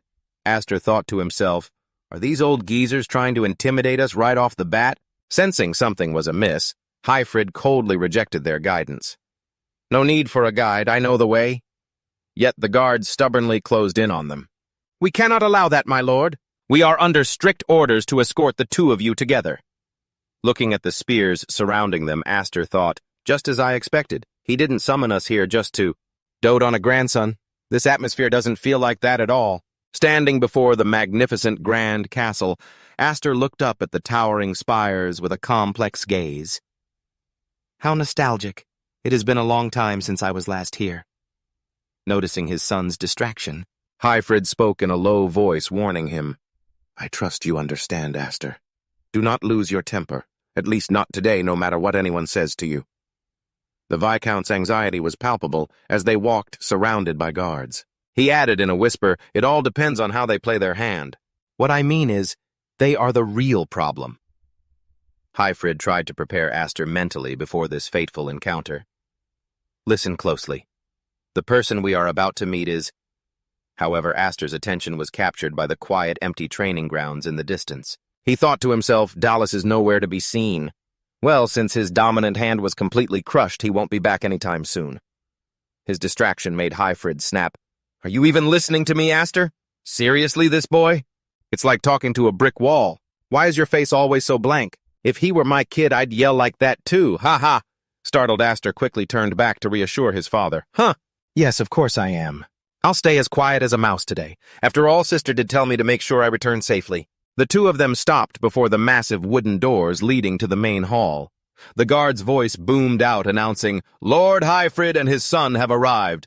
The doors swung wide open, revealing a vast imposing hall, an old... yet incredibly powerful laughter echoed from the far end of the hall. "Haha, you've finally arrived. It has been over 15 years, hasn't it, my grandson?" Hyfrid immediately dropped to one knee on the red carpet, paying his respects. "It has been a long time, sixth patriarch." However, the mysterious figure sitting on the highest throne coldly corrected him. "No, it is Grand Elder." Aster narrowed his eyes, looking toward the three elders seated there. They sat towering on their intricately carved chairs, radiating a suffocating pressure that filled the entire room. Aster silently noted, "So that is Zenith A. Elmheim, the sixth patriarch. A true monster lurking in the shadows of the family." Surrounding him were the high-ranking members of House Elmheim, some of whom Aster had recognized from the sword dance festival. But he suddenly noticed a crucial absence. "Is Roderick not here? Where did he go to miss out on this little show?" As if reading the boy's mind, Zenith spoke coldly. "That man is not here, child." He went on to explain that as the Knight Commander of the Royal Guard, Roderick does not to waste their time on things he called trivial. So these retired veterans had to generously step in to handle the clan's administrative affairs. Meanwhile, Aster quietly assessed the situation. Even though he'd never met him in his past life, Aster could clearly feel the heavy pressure radiating from this retired but highly influential figure. Seeing his father break out in a cold sweat from sheer tension, Aster wondered what this trivial matter they spoke of actually was. Zenith let out a meaningful chuckle before raising his voice. "You've already guessed it, haven't you? I heard that little pet dog of yours caused quite a scene at the sword dance assembly." Aster narrowed his eyes warily. As expected, that was the real reason they were summoned. Hyfrid quickly spoke up to defend his son, explaining that the current family head Roderick had personally resolved and closed the matter. But the other elders immediately shot him down, claiming it was just a show for the public while Elmheim's reputation had actually been severely tarnished. They argued that adopting a child of unknown origin was a mistake from the start, and they couldn't just ignore it if he dared bare his fangs at the main line. Unleashing a crimson bloodlust that filled the room, Zenith coldly declared that the only option was to expel Aster, and even Lord Hyfrid must face proper punishment. Unable to stand by and watch his father take the fall, Aster abruptly stood up and shouted, "Wait, I did this all on my own. My father has absolutely nothing to do with this."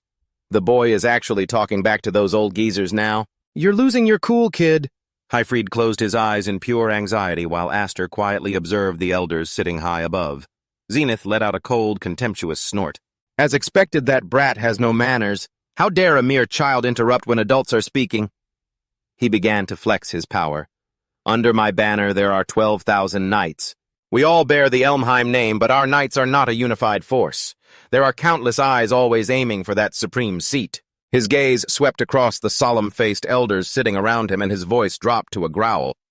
"Of course, the same goes for this very room." Zenith stood up, planting his staff firmly on the floor, and declared, "We only want peace of mind. The proof that you won't bring harm to Elmheim is—" Suddenly, he drew a glowing red magic sword and pointed it straight at Hyfrid, leaving him utterly stunned. The old man brought up the humiliation of his past. "Do you still remember? Even when you failed to protect your lord, dragging the Elmheim name through the mud, it was right here that we had Roderick sever that arm of yours." Zenith's eyes glowed crimson with sheer madness as he roared a brutal command. "This time take that brat's head, that old bastard!"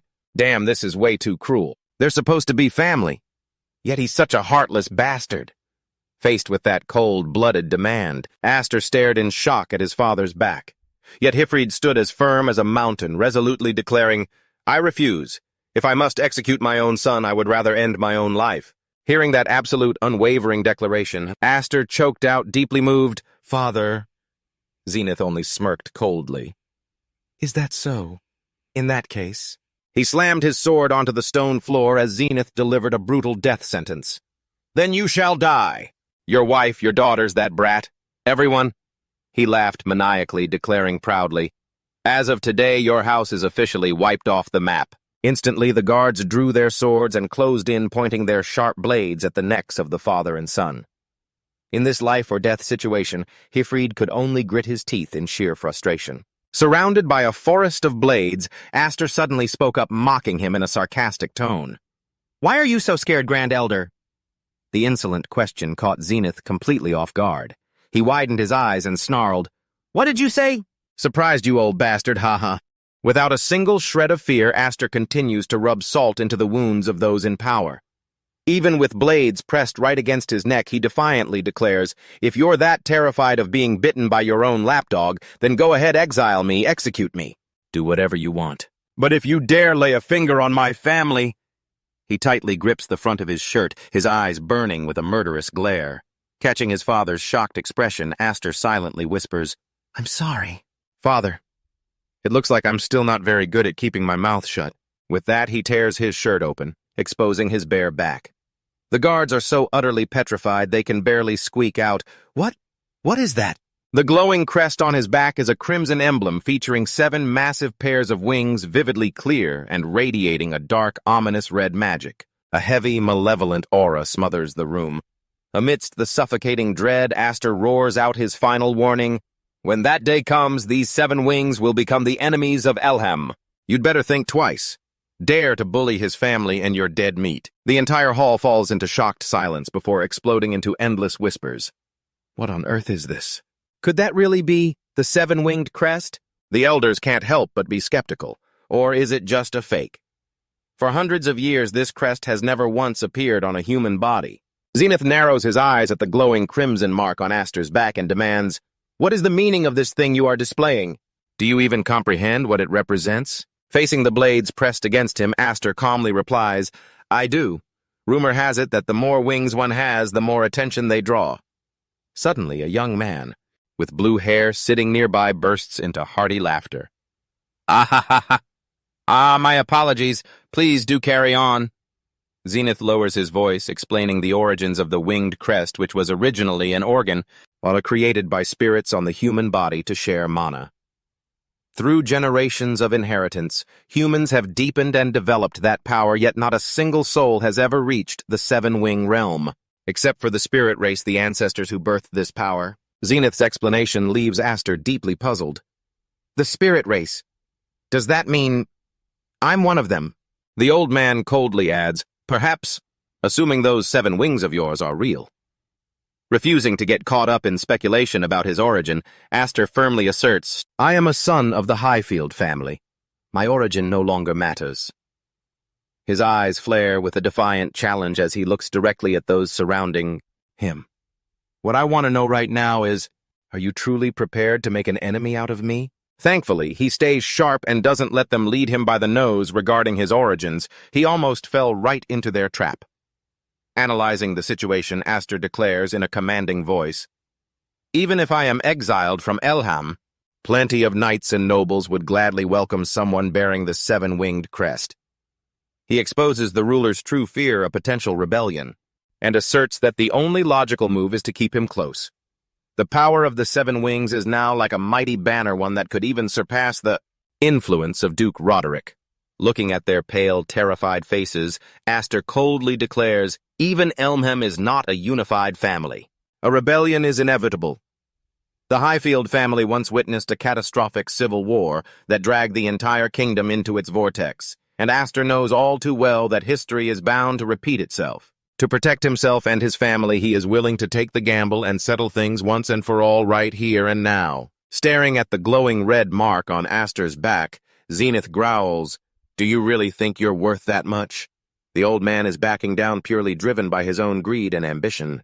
He suspects there is absolutely no proof those 7 wings are real. In response to his doubt, Aster smirks defiantly. "If you believe they're fake, then go ahead and kill me right now." His gaze turns freezing cold as he delivers his final warning. "But if you do, it will mean war between us." Privately, Aster tells himself that if Elham actually makes a move, destroying him right now would be effortless. He is simply waiting to see how these old geezers will take the bait. Just as the tension reaches its absolute peak, the blue-haired man suddenly speaks up, cutting in. Well, it seems this conversation is only dragging on." Wearing a calculating smile, he proposes to Zenith, "My lord, why don't we set a trial for him instead?" To the bewilderment of the other nobles, the man known as Count Mage convinces everyone that this is the perfect opportunity to witness the true power of the 7 wings. Before deciding Aster's fate, he emphasizes that a prestigious martial house like Elmham must surely have an appropriate test. Staring into May's blue eyes, Aster is stunned. Could this man really be Count May? There's no doubt about it. This guy is an ally. Pretty clever of him to play both sides like that. Very well. Ha ha ha ha. Follow me, the old patriarch commands as he walks off exuding authority. Correcting the tongue of an ignorant grandson is also a grandfather's duty. Aster is led down to a dark dungeon surrounded by rusted iron chains. He silently feels the freezing chill of this place. Is this where the trial takes place? It's so dark. Leading him deep into the pitch-black tunnels connected to an underground aqueduct and shelter, Zenith reveals that this was originally a bunker for emergency evacuations. However, the true purpose of this place is far more sinister, as the family has been secretly breeding a ferocious magic beast here. The chief elder coldly announces that Aster's trial is incredibly simple. All he needs to do is defeat that beast. Walking through the gloomy space, the Viscount of Highfield cannot hide his anxiety. He gently reminded his son, "I told you to keep it well hidden, didn't I?" The existence of the Seven Wings was no laughing matter. Yet Aster remained unusually calm, casually replying that something so eye-catching was bound to be discovered sooner or later. Gripping the hilt of his sword tightly, he told himself that this was the perfect opportunity to prove himself. He would no longer scurry around like a cornered rat. He had endured humiliation for too long, and now he wasn't afraid of anyone anymore. Standing before the deep, gaping pit, Hyfrid warned him once again, "Make sure you don't let your guard down." Without a single shred of hesitation, Aster grabbed the iron chain and plummeted into the abyss, leaving behind only a decisive, "I'm heading down first, then." From above, Count Mace watched in silence with a knowing smile. As Aster's feet touched the freezing water at the bottom of the pit, he could feel the heavy darkness closing in on him. It was indeed pitch black. Even with his night vision, Aster struggled as his sight was severely limited. It wasn't completely hopeless, but he still couldn't see a single thing. From high above, Zenith's voice echoed down, dripping with sarcasm as he spoke of another soul who had once been given the chance to redeem their name here. But their end was nothing more than a horribly mangled corpse on the cold ground. He mockingly recalled how in their final moments that person did nothing but weep and scream in a pathetic display. Suddenly, a colossal shadow with glowing eyes materialized right behind Aster, accompanied by the Great Elder's chilling warning, "Don't disappoint me now, kid." It was a massive magical beast covered in vibrant blue fur, radiating a sinister purple energy with bloodshot eyes burning with rage. Opening its mouth, it let out a thunderous roar, revealing sharp fangs ready to tear its prey to shreds. Facing the savage creature as it charged wildly at him, Aster decisively drew his sword, ready for the life-or-death trial to begin. He is way too reckless. If it were me, I would have run away in the last episode. Ha ha. As expected, the rumors about the Elmham family secretly raising magical beasts right inside their mansion are entirely true.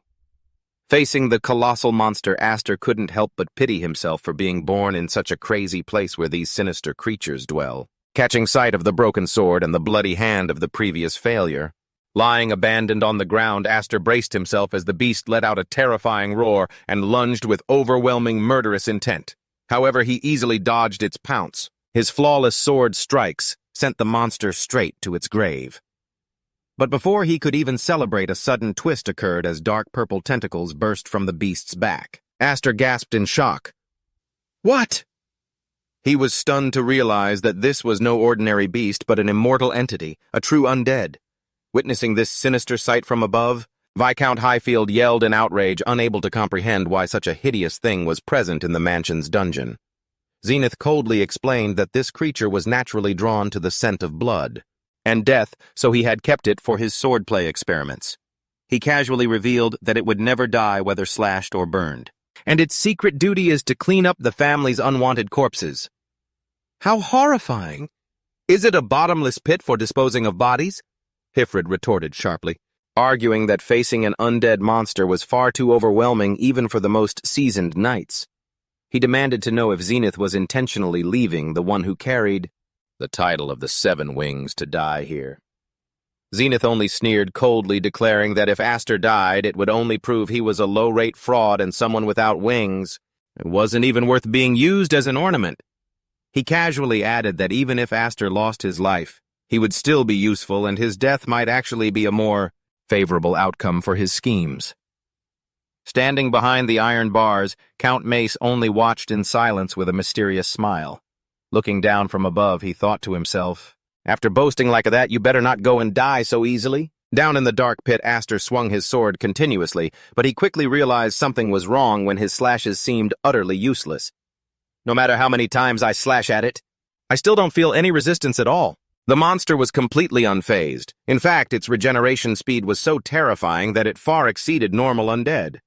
By nature, the undead are entities entirely devoid of life. To destroy them completely, one must usually burn them with sunlight or use holy relics to purify their dark souls. And if neither method is possible, the basic guide to fighting the undead teaches that it is best to avoid engaging them altogether. Fighting unnecessarily will only exhaust you and lead to an early grave, right? Yet Aster firmly declared, "Of course I have no intention of backing down. If I only use mediocre moves, then the title of the Seven Wings will mean absolutely nothing." To prove his true worth, he decided to channel all his strength into a single strike. "I will use my purest power to crush this undead." Witnessing the powerful burst of magic, they wondered in shock. What kind of earth-shattering magic is this? Is this truly the ultimate power of the Seven Wings? Above, Highfield and the others were also deeply shaken. What on earth is happening down there? Did he actually manage to defeat it? Amidst the thick dust, Aster still stood firm with his sword in hand, but Zenith only let out a cold huff. What a shame," he muttered, just as a dark shadow suddenly. It lunged at him with terrifying speed. Aster was pinned to the ground by its colossal claws. The monster roared as it lunged to deliver the finishing blow, causing Hifford to scream in desperate panic, "Aster!" In that critical split second, Count Mace suddenly stopped the Viscount, who was about to leap down to save his son. "Surely you aren't planning to do something as foolish as jumping down to save him, are you?" Faced with Hifford's fury at being stopped while his son was in mortal danger, Mace calmly advised him to keep his cool. "Keep my cool? He is my son. Could you just stand there and do nothing? Bystanders always talk big." Mace pointed down into the deep pit and said, "Look closely down there. It seems that kid is still harboring some sort of plan in his head." Sure enough, even though he was pinned to the ground, Aster flashed a confident smile and thought to himself, "What luck, it looks like this method is actually working." The magical beast suddenly became unusually thin and withered, as if all its life force was being sucked dry. Seizing the moment, Aster decisively drove his sword straight through the evil creature's body. He roared with determination, "Then I will just keep doing this over and over until you completely turn to dust." Blazing red slashes were unleashed in rapid succession at a speed so dizzying that they crushed the monster's body. Witnessing that masterful footwork, Hiffried was stunned, realizing he had seen it somewhere before. He noted that the technique was slightly different from what he remembered, but its power was undeniable. A storm of crimson blades completely engulfed the monster, creating a terrifying pressure that made the entire dungeon shake violently. The guards panicked and cried out for help as the ceiling began to collapse, and the ground cracked open, a truly horrific sight. Grand Elder Zenith muttered in utter shock, "Is this the true power of the Seven Wings?" "Just accept the reality, you stubborn old man. That is exactly what it is." As the dust gradually cleared, the onlookers were left in a state of absolute shock. One of them stammered, wondering if it was finally over, or what the hell just happened. While their eyes were locked on the deep crater where the beast had just vanished, Zenith, looking down from above with glowing red eyes, realized that Aster hadn't used any advanced technique at all. He had simply used the sheer overwhelming power of his vast mana pool to drag the zombie's corpse into a massive vortex and grind it to dust. Standing amidst the ruins, Aster exhaled a soft breath, his eyes still glowing intensely, forcing Zenith to silently acknowledge that the level of someone who possessed the seven-winged crest was indeed on a completely different level. Zenith turned to Highfried and asked if this growth had been part of his plan all along. Still in shock, the Viscount admitted that even he never expected his son to make such a massive leap forward. Count Mace let out a smug smile, cutting through the tense silence to ask the elder if he had accepted the results of the trial yet. Looking at the pale faces around him, Zenith declared firmly that no one there would dare object. Mace then excitedly called down into the pit, shouting to Aster that he had officially passed the trial, urging him to climb back up. Looking at the iron chains that had been completely shattered by the shockwaves of his own attack, Aster scratched his head sheepishly and asked if someone could toss him down a rope. How embarrassing. A hero who can't even climb up on his own, ha-ha. Once he was back up, Aster had a private talk with Zenith in a luxurious room where the elder reminded him that if he threw away this golden opportunity to join the main family, there wouldn't be a second chance. With his back still bearing raw cuts from the battle, Aster firmly made it clear that he had zero interest in fighting for succession. He bluntly pointed out that if someone like him kept hanging around the estate, his cousins would never be able to sleep at night, and that his true home would always be House Hifrid. Hearing this, Zenith burst into a loud laugh, asking if Aster honestly thought those words sounded humble. The Grand Elder's gaze suddenly turned razor-sharp, piercing straight into his soul. He declared that Aster couldn't hide the blazing ambition burning deep in his eyes. In a low, heavy voice, Zenith asked if Aster was secretly planning to point his blade at House Elmheim in the future. Met with Aster's cautious silence, the old man delivered a final psychological blow, declaring that Aster's real target was Roderick's head. Seeing Aster's shock, Zenith laughed out loud again, telling him not to be so defensive, since he had no intention of prying into his deepest secrets just yet. Aster couldn't fathom what this sly old fox was really up to. Feeling suspicious, Aster questioned, "Why are you doing this? Aren't the rebels supposed to be your enemies? So you can read my mind? Impressive." Zenith casually admitted that the Elmheim family was far from the united front they showed the world. He knew very well that Roderick was far too domineering and tyrannical. If Aster's existence could serve as a check on his power, the old man was more than willing to tolerate it. However, his gaze suddenly turned deadly cold as he issued a heavy warning.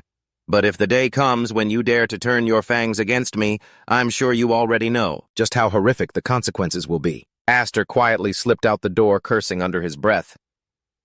"Tisk, what a troublesome old monster from House Elmheim." The moment he saw Aster step out, Viscount Hifrid rushed over in a panic, bombarding him with questions.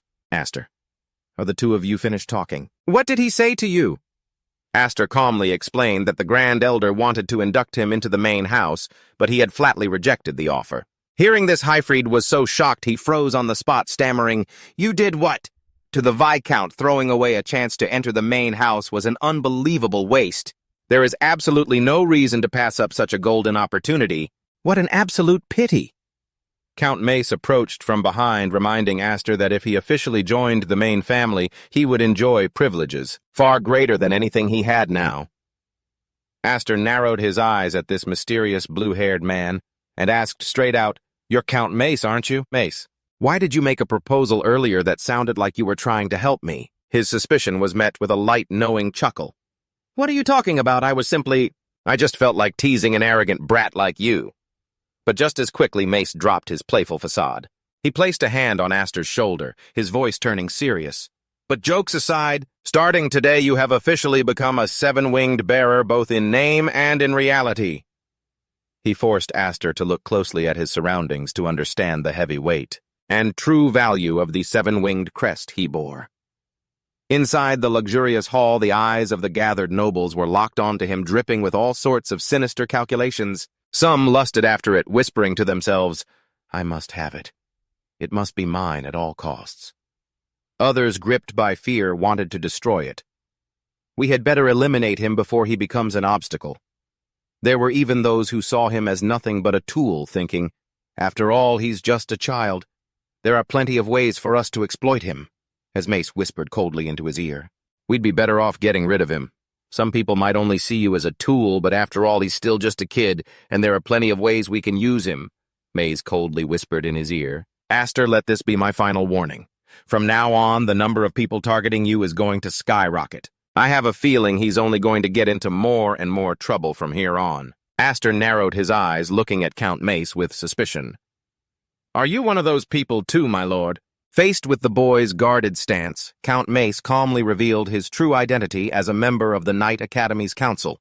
He explained that creating trials for promising young talents was simply part of his duty.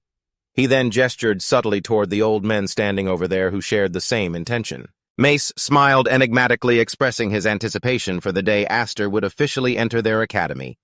"We shall meet again soon." As the green-haired man gave a friendly wave goodbye, Aster watched his departing figure silently, noting that he was an incredibly strange person, and he told himself it was still far too early to consider him an ally.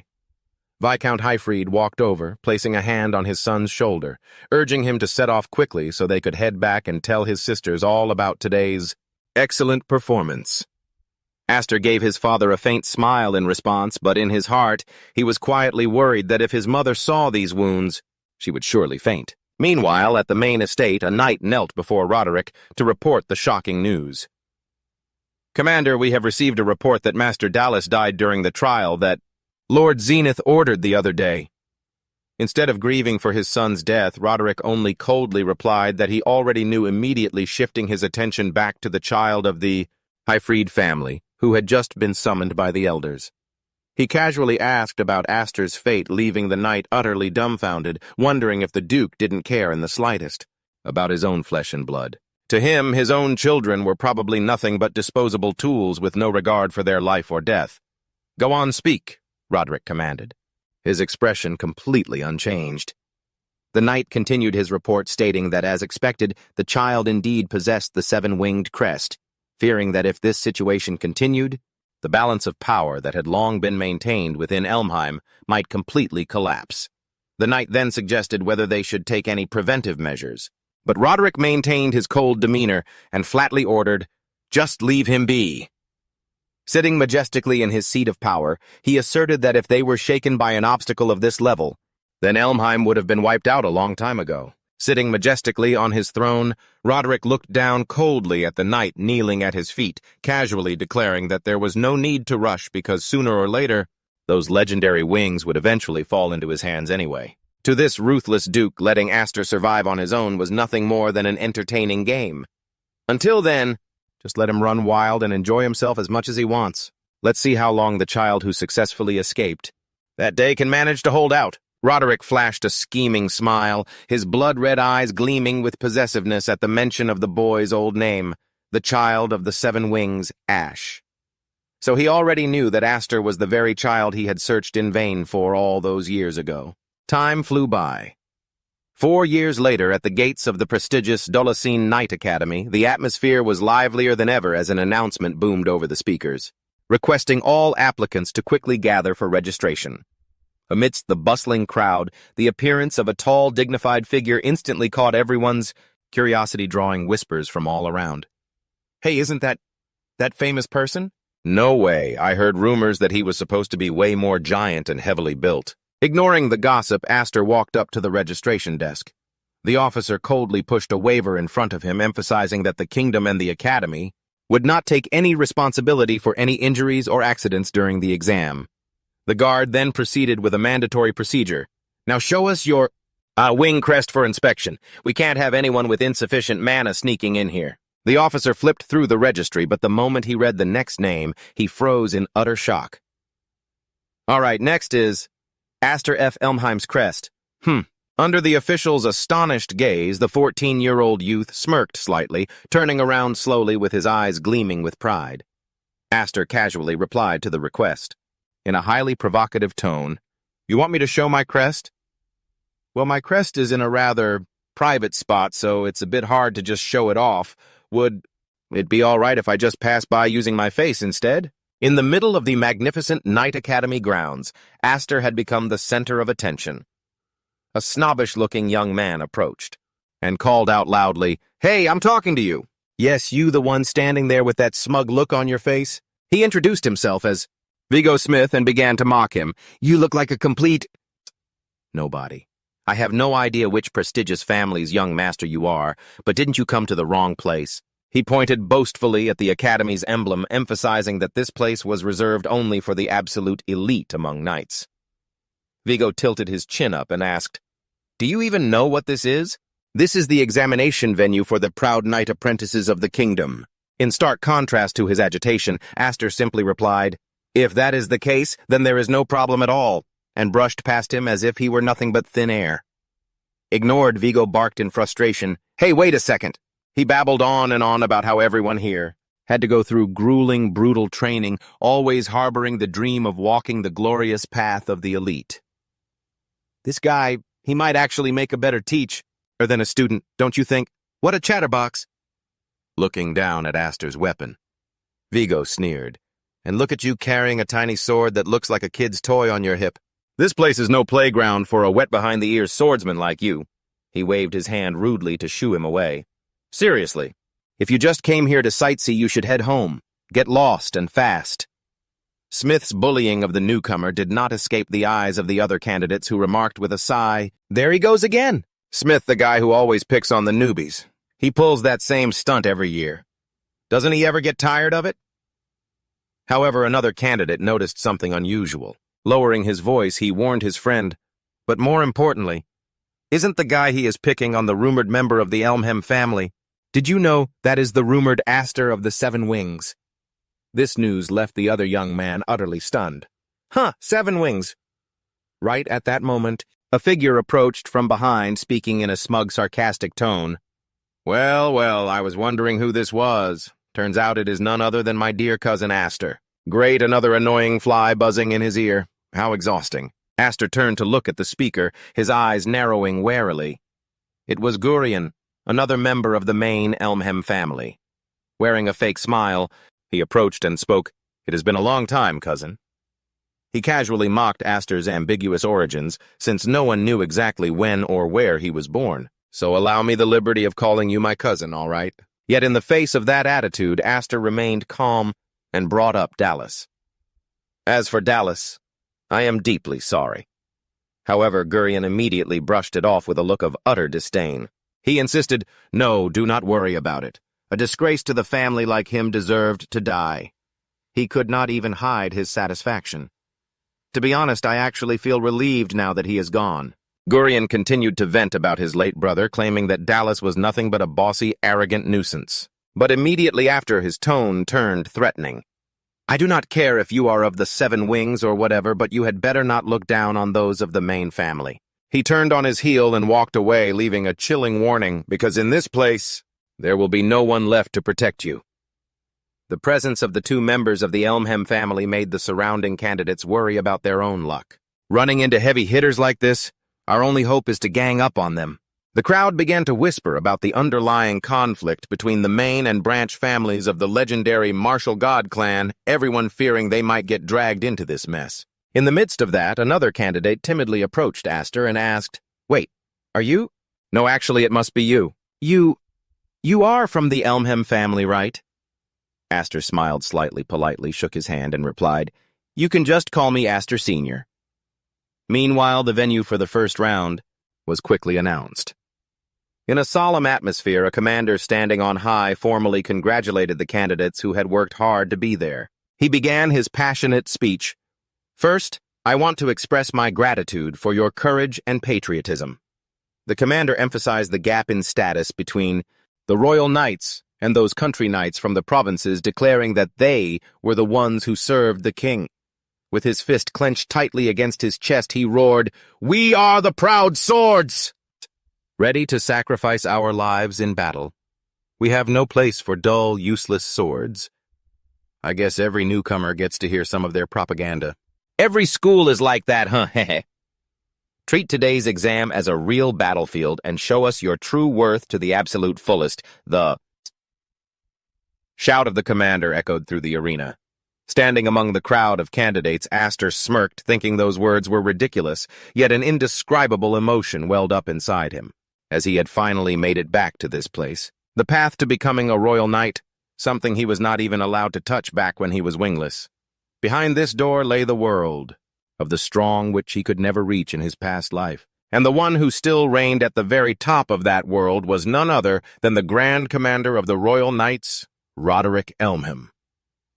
Looking at the powerful back of his enemy, Aster gritted his teeth and swore a silent oath. "Just you wait, Roderick. I will catch up to you in no time. Revenge is a dish best served cold, even if it takes 15 years.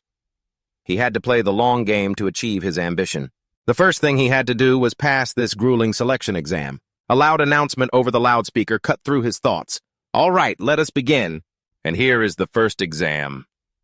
Instantly, sharp spears rained down from above, tearing through the air and piercing the unlucky candidates, turning the scene into a gruesome bloodbath. Aster watched in shock. The first challenge is called the Vanguard Tower. The last one of you standing will be the winner. The examiner's cold announcement echoed amidst the blood-curdling screams. Magic spears continuously rained down from the top of the tower, creating a chaotic free-for-all as the candidates were ambushed from all directions. The panicked crowd screamed in despair. "What are we supposed to do about this crazy thing?" "Run! If we stay here, we are all going to die!" Amidst a torrential downpour of attacks, the candidates screamed, calling out to group up, cover their backs, and block the assault from above. Meanwhile, the examiner coldly watched and assessed the situation. Even with the experienced ones trying to resist, the survival rate was only around 30%. Those half-hearted countermeasures would quickly reach their limit, as more and more lives were lost to those razor-sharp magic spears. Seriously, if taking an exam means risking my life like this, I'm out of here. What the Academy truly wanted to see was an extraordinary ability to solve problems, something only those possessing the true crest of the wings could ever achieve. Amidst the chaotic battlefield, Aster stood completely still like a statue, leaving everyone around him bewildered. "Why is that idiot just standing there frozen like a fool?" Gurion narrowed his eyes in utter contempt, convinced that Aster was paralyzed with fear, and silently cursed him, wishing he'd get turned into a pincushion. Little did he know Aster's hand had already quietly gripped the hilt of his sword, ready for an earth-shattering release of power. Suddenly, a blazing red surge of mana erupted, tearing through the air around Aster. With a single swing of his sword, he unleashed a massive vortex of energy, instantly blowing away every single incoming spear. Witnessing this unbelievable sight, the other candidates could only freeze in sheer shock. Did he just deflect all those projectiles? Standing at the center of the blazing crimson storm, Aster held his head high, his eyes glowing with fierce pride. He smirked, issuing a silent challenge. "Come on, throw everything you've got at me." This was barely even a warm-up for him. Amidst the torrential rain of projectiles, Aster unleashed his crimson mana, shaping it into a terrifying tempest that completely shielded his body. Staring at the unbelievable sight, one candidate gasped in terror. "Just what kind of monster is he? Not a single arrow can even touch him." Even the examiner couldn't help but marvel at Aster's incredible control over his mana as he, seemed to stand at the eye of an absolutely impenetrable hurricane. As the onslaught finally subsided, the dazed survivors looked around the wreckage, wondering if the nightmare was truly over. The examiner coldly scanned the field, his voice ringing out. "Well done, everyone. Look at the bodies scattered all around you. Those of you still standing are the ones who have passed the first trial." Without giving them a moment to catch their breath, he immediately ordered everyone to follow him to the next location. Hearing the senior beside him complaining about how cruel the examiner was, Aster smirked. "What's wrong already, exhausted senior?" He certainly knew how to throw a sarcastic jab. The senior could only gape in utter disbelief at Aster's casual attitude, especially since the guy had just unleashed a massive amount of mana without showing a single hint of exhaustion. He silently marveled at the power of the seven-winged Aster, eagerly waiting to witness his next battle. Meanwhile, Gurion received a ruthless secret order from a powerful figure lurking in the shadows of his clan. "You must stop him from becoming a royal knight at all costs for the future of our Elman family." As they entered the next round, the organizers suddenly announced a twist. All candidates had to switch to identical standard-issue swords to ensure absolute fairness. While everyone else complained about how tedious and annoying this rule was, Aster silently handed over his precious sword. A sharp-eyed candidate realized this sudden rule was actually targeted directly at him. "They're definitely wary of that strange sword of yours, Aster." Looking thoughtfully at the standard sword in his hand, Aster was suddenly approached by Gurion and his lackeys, who sneered maliciously. "Well, isn't this exactly what I'd expect from you, dear cousin?" "It looks like you've already managed to tame yourself a little lackey." His words made the senior standing next to Aster panic, instantly protesting. "Hey, who are you calling a lackey?" Gurion coldly stared him down. "If I remember correctly, you're the heir of the Baron Smith family, aren't you?" Leaning in close, he whispered a heavy threat into the senior's ear. "A third-rate noble from some backwater countryside. You're going to suffer terribly. If you wag your tail for the wrong master, that is." Terrified of the main family's immense power, the senior immediately backtracked, waving his hands frantically. "Wait, hold on a second. Young Master Gurion, I have absolutely nothing to do with this guy. Talk about spineless, he's about to wet his pants from just a tiny threat." Aster could only let out a dry smirk at the instant betrayal. Suddenly, the air grew incredibly tense. As the candidates began eyeing each other warily, the examiner's voice boomed across the area announcing the rules for the next stage. "Listen up, everyone. I will now explain the rules for the second exam. While the first round was a simple battle of offense and defense, all candidates will now be divided into 3 teams. Your mission is to capture each other's bases scattered throughout this forest. Successfully planting your team's flag on the pedestal at any base will count as capturing it. Whichever team holds 2 or more bases before the final bell rings will claim victory. The examiner also made sure to emphasize that any actions rendering the flag unusable, such as destroying or hoarding it, are strictly forbidden. However, other than that, absolutely anything goes. The swords you've been given, you can consider them a license to slaughter your enemies. The examiner then boldly announced the team rosters for the exam. Gurion stood full of confidence under the red flag, while the cowardly air of Baron Smith was placed on the yellow team. Aster silently took his position under the blue flag, his eyes glowing with intense focus as he sized up his opponents. The moment a smoke signal shot up from the fortress signaling the official start of the exam, Aster immediately bolted into the forest. It was a complete free-for-all now. Classmates turned enemies. Truly brutal. Staring at the blue flag in his hand, Aster quickly analyzed the battlefield. There would be 3 bases in total. To win, they needed to secure at least 2, including their own, but he suddenly realized a harsh truth. What did this setup actually mean? Out of the 3 teams, only 1 single team would make it through this exam alive. Is that really how it is? Seeing Aster confirm this, his teammate looked visibly anxious. You're right, but is there something about it that's bothering you? Wait, doesn't that mean we're going to have to clash with House Elman? Aster just stared ahead in silence, lost in thought. His teammates were trembling in fear, and one of them, breaking into a cold sweat, cried out, "Don't you get it? We are absolutely terrified of the Elmham family's revenge." He desperately explained that their opponent was the young master of the main family line, and simply pointing a sword at him would destroy their future as a knight. At worst, their families and followers could be targeted too. It was a nightmare scenario that absolutely nobody wanted to face. No one wanted to make enemies of those powerful elites. That entire clan is already sitting at the very top, so who could possibly dare to touch his son? Aster coldly asked back, "So are you guys planning to just give up on this exam?" They were willing to accept defeat, this time just to save their lives. After all, if it's just an exam, there is always a next time. It's much better to do that than to throw away the rest of their lives right here. To the weak, the Elmham family was an unstoppable, tyrannical specter, and Gurion was the very symbol of that reign of terror. Aster dashed through the forest alone, thinking to himself that he never expected to end up isolated in a team battle, but their fear was completely understandable. The eerie silence of the forest made Aster suspicious. Since no battles had broken out yet, he wondered if they were just being cautious of one another, or if there was some other scheme at play. Stepping past the old stone walls, Aster suddenly froze as a mysterious blonde youth appeared from behind. He mused, I didn't expect that you would actually dare to come here all by yourself like this." Everything was playing out exactly as some mysterious figure had predicted. Aster watched in shock as the young man casually pulled down his team's flag. With a knowing smile, he said, "I happen to have a little free time on my hands right now. I will let you come with me for a bit." They had plotted to surround him, leaving him with absolutely no chance. Before Aster could even process what was happening, Gurion appeared with a large squad. Behind him. With an overwhelming presence and a sinister smirk, he looked at his cousin and declared, "I will show you, cousin, exactly how House Elman fights." The second round of the Royal Knight Selection exam officially began, featuring an offense-defense battle. 20 contestants were divided into 3 teams, and the winning condition was to capture at least 2 bases by planting their team's flag there before time ran out. In the midst of the intense clashes, Aster immediately crossed swords with a formidable opponent.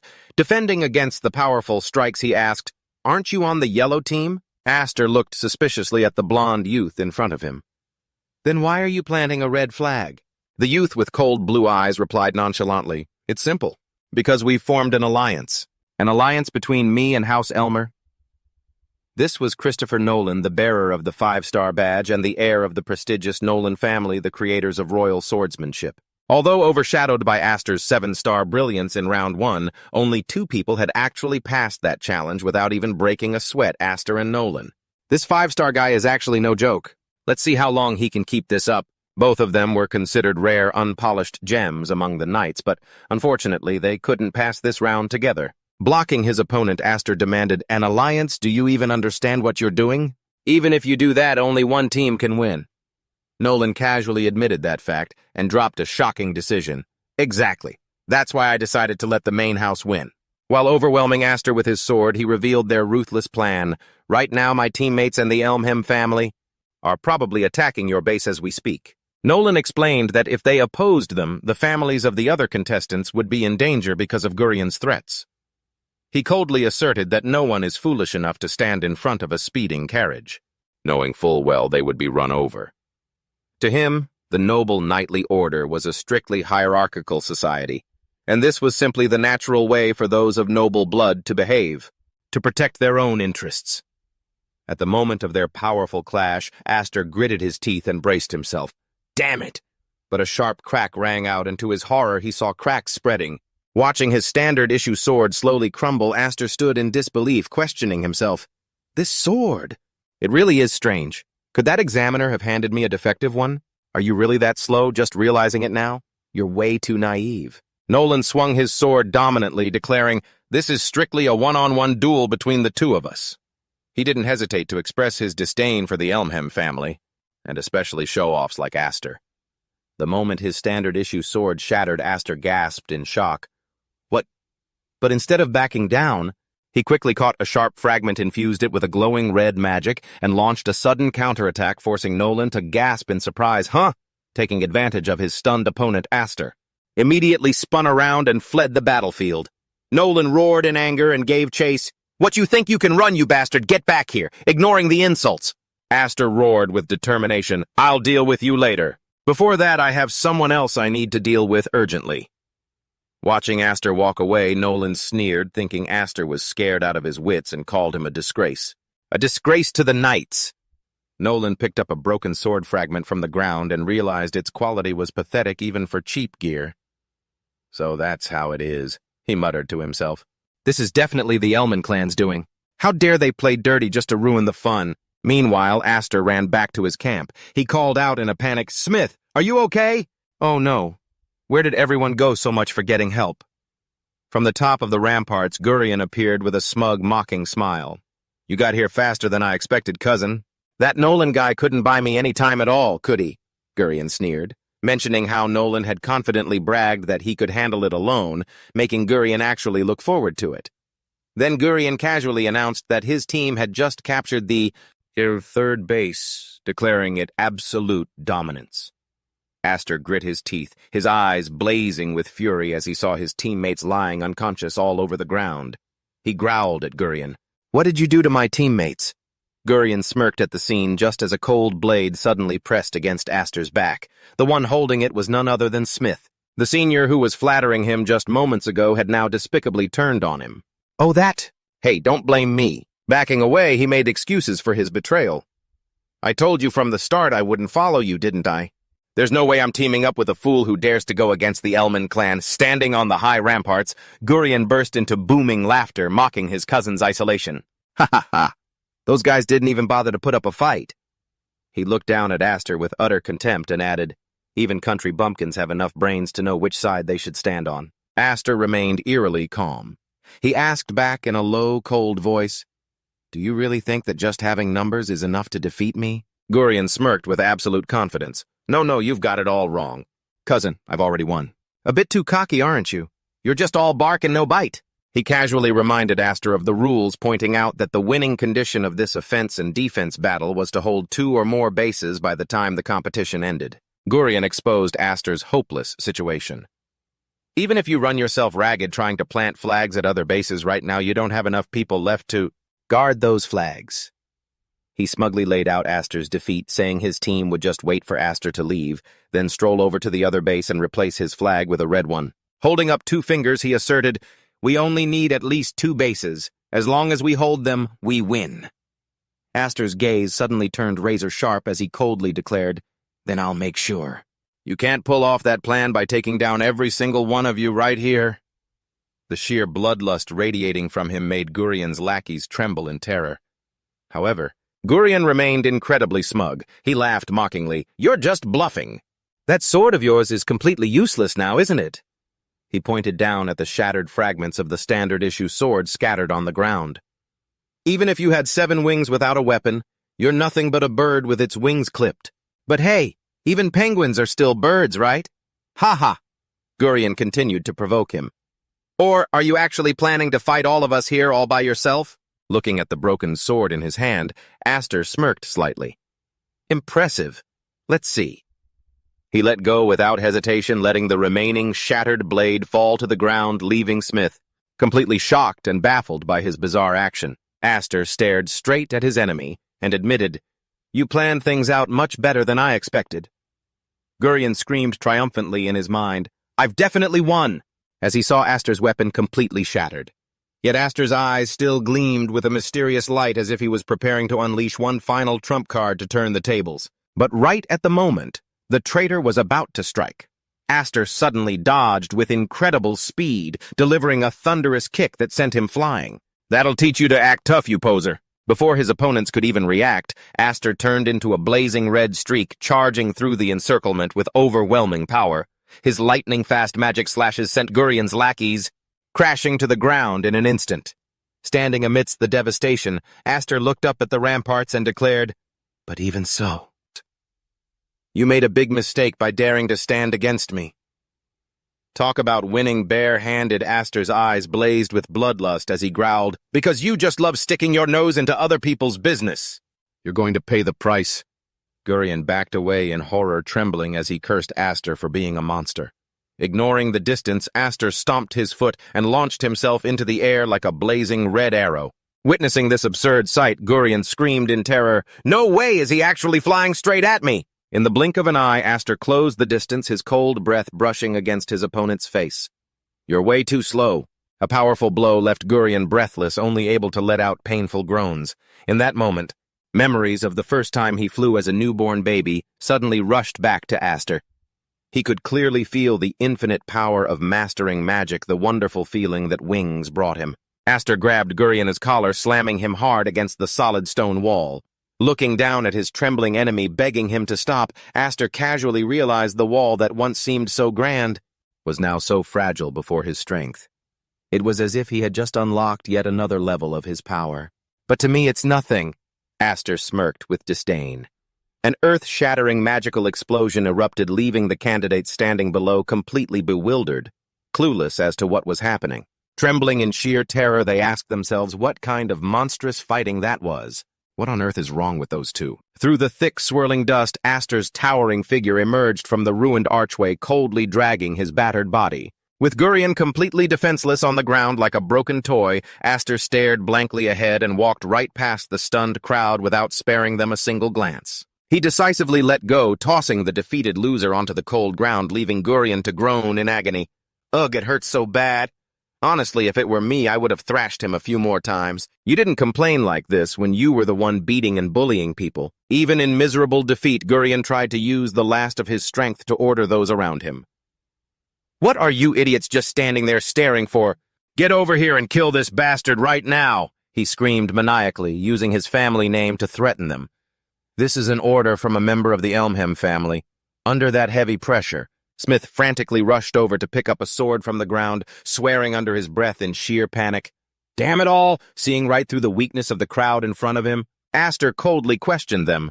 "Are you really that terrified of Elmham's revenge?" The question struck a raw nerve, causing Smith to explode in frustration. "Of course we're terrified. My Smith family is just a third-class noble house. They could wipe us out with a single breath," he shrieked, lamenting the harsh reality of this world. A world where low-ranking nobles are forced to obey and never dare to displease their superiors just to survive. Smith glared at Aster with deep resentment and screamed, "How could someone like you, who has everything in your hands, ever understand the struggles of people like us?" Aster silently watched the trembling man, his deep eyes showing no emotion. Then he let out a subtle, mysterious smile. Startled, Smith demanded, "Whoop! What the hell are you laughing at?" In his mind, Aster recalled the words his sister Kudo once told him, "You don't understand how those who have nothing feel." Even though he admitted he was in a position of privilege, Aster believed that because of this, there were things only he could accomplish. Pointing his broken sword at the pathetic Gurion on the ground, he declared resolutely, "My enemy is Elmham. If you guys aren't up to the task, Then I will stand up and change everything. Even a cornered beast will fight back, and one day this Elmham family will be crushed too. Aster's roar echoed throughout the arena. The arrogant and tyrannical Elmham family as we know it. I will crush them with my own 2 hands. The surrounding contestants stood in utter shock, unable to believe their ears. Trembling Smith asked, "Do you even realize what you're saying?" With his eyes burning bright, Aster coldly confirmed, "Yes, this is an official declaration of war." He warned them that blind loyalty to Elmham would only lead to betrayal and a miserable death. "If you don't want that, the only way is to stand up and fight. The 7 pairs of wings on my back are the power to make that happen." Aster spoke with absolute authority, giving the crowd one final ultimatum. "So make your choice. Will you follow him or will you follow me?" Elmham Gurion shrieked in a frenzy, threatening to remember the face of anyone who dared to betray him, striking absolute terror into the hearts of the third-class nobles. Smith grit his teeth locked in a fierce internal struggle. He choked out in frustration, "Damn it, we're dead either way. Talk about a tough spot for them." In the end, Smith decisively grabbed the blue flag and rushed toward Aster. Betting everything he had, he pressed, "Are you absolutely sure you can defeat him? If you're just giving us false hope and in the end nothing changes, I will despise you forever." Faced with Aster's firm promise, "I swear it," Smith summoned all his courage and roared, "I, Vega Smith, the eldest son of the Smith family, officially pledge my support to Aster F. Elmham." Smith's action sent shockwaves through the entire roster of contestants. They realized that Gurion's plan had completely fallen apart. To everyone's utter astonishment, Aster coldly pressed the tip of his sword against his enemy's neck, officially securing his victory in this round. Smith shouted, shattering the dead silence, "What are the rest of you just standing there for? This is our chance to show those arrogant Elmhams what we're made of. Let's put our stakes on the 7 wings." His resolute rallying cry began to sway the other contestants. They exchanged astonished glances at this sudden turn of events. Watching this unfold, Aster smirked, thinking to himself, "Well, someone finally broke the ice. At least now I don't have to plant the flag myself. Snaring a huge catch like this is definitely a breath of fresh air." However, his eyes remained pensive. "But this still isn't enough. I need more allies to completely overthrow the Elmham family on the other side." Gurion was groveling on the ground in utter humiliation when a worried lackey rushed over to check on him. "Are you all right, Lord Gurion?" Gurion instantly slapped his hand away and roared, "Don't touch me, you worthless trash!" His exploding rage twisted Gurion's face into a terrifying mask. Gritting his teeth in pure hatred, he spat, "Did he say he wants to overthrow the Elmhams, that branch family trash, if I let him keep running wild? I won't have the face to look at the main family ever again." Staring at his blood-stained hand, he nursed a mad desire for revenge. "I am nothing like my brother. I absolutely cannot let things end like this." Just then a cold voice echoed, "What is the matter, Elmham? We haven't seen each other in a while, and yet you look absolutely pathetic." Gurion looked up in shock, only to realize Nolan was standing tall right in front of him. Clinging to him like a lifeline, Gurion shrieked in frustration, "Where the hell have you been all this time? Wasn't dealing with him supposed to be your job? He got beaten miserably, and yet he's still making excuses. Looks like he found himself a shield, didn't he?" Staring at Nolan's dependable back, Gurion silently gloated, "That's right. We still have this guy on our side. Even though his insignia isn't 7-winged when it comes to swordsmanship, he's without a doubt the strongest guy here." He frantically pointed at Aster and screamed for Nolan to chop him to pieces, but Nolan just kept a blank face and casually said, "I'm here to return this." He coldly announced he was cutting ties with such a despicable coward. "Sure enough, your methods go completely against my code of chivalry. Consider our alliance dead as of today." Nolan turned on his heel and walked away, leaving Gurion utterly stunned. This sudden change of heart from the House of Nolan threw the remaining candidates into absolute chaos. They felt lost and isolated on the battlefield, not knowing who to trust or follow.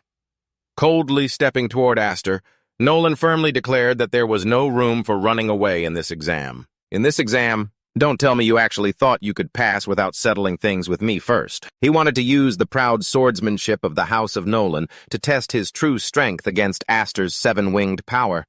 This guy is tough, but whether he can actually beat him is the real question. Nolan channeled all his magic power into his sword, creating a bright golden glow, and charged with terrifying speed. He roared with determination, "Let's settle this right now, and see who is truly stronger." In stark contrast to his urgency, Aster only smirked and gave a mysterious reply, "No, let's save that for later." Instantly, a surge of crimson magic erupted, and Aster easily blocked Nolan's thunderous strike, creating a powerful collision. Nolan was shocked to realize that Aster was completely different from the guy he had just faced moments ago. It was a suffocating, overwhelming power. This guy, he's completely different from before. Refusing to accept any delay, Nolan reminded Aster of the Academy's brutal rules stating that only one team is allowed to pass this exam. He roared, demanding an immediate fair duel to decide who was truly fit to become a royal knight. Aster calmly closed his eyes, admitting that would indeed be a major problem for him if he had to eliminate someone so talented.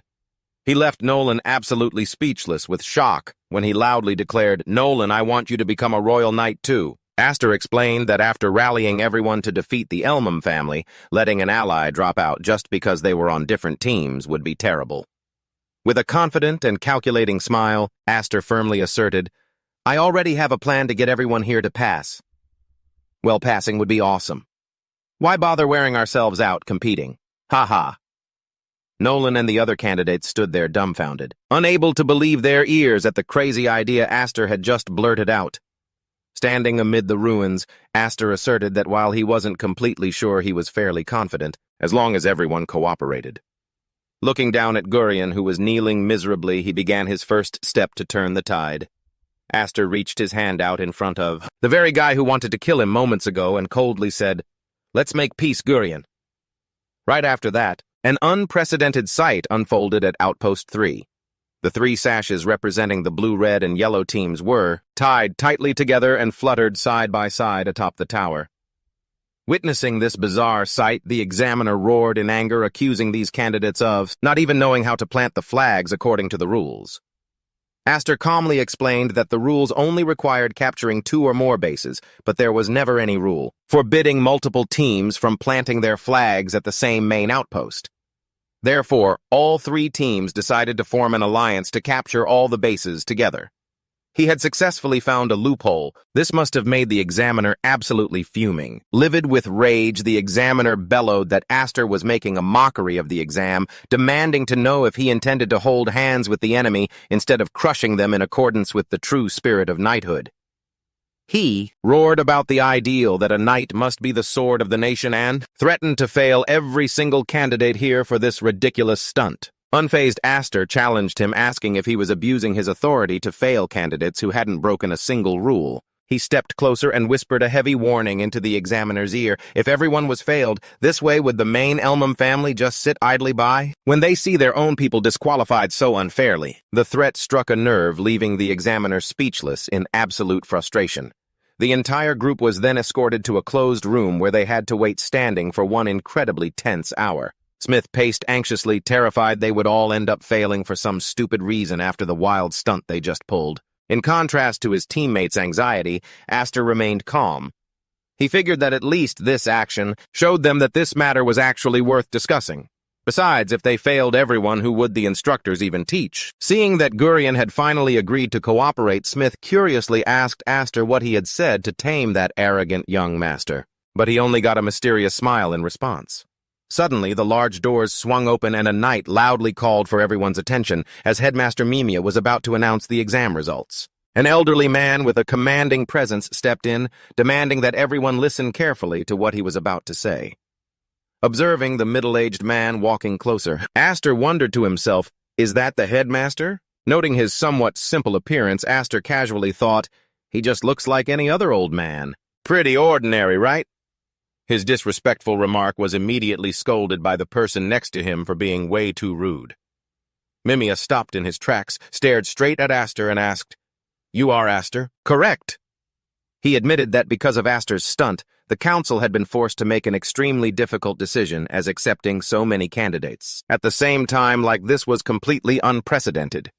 Mimia revealed that there was initially a proposal to hold a retake, but thanks to the support of other academy directors, finally deciding to accept Aster's reasoning and ignoring the doubtful look on the young man's face that seemed to ask what that even meant, Mimia suddenly flashed a bright smile and confidently declared, "All of you have passed. This was hands down some of the best news for a student's life like ours, ha ha."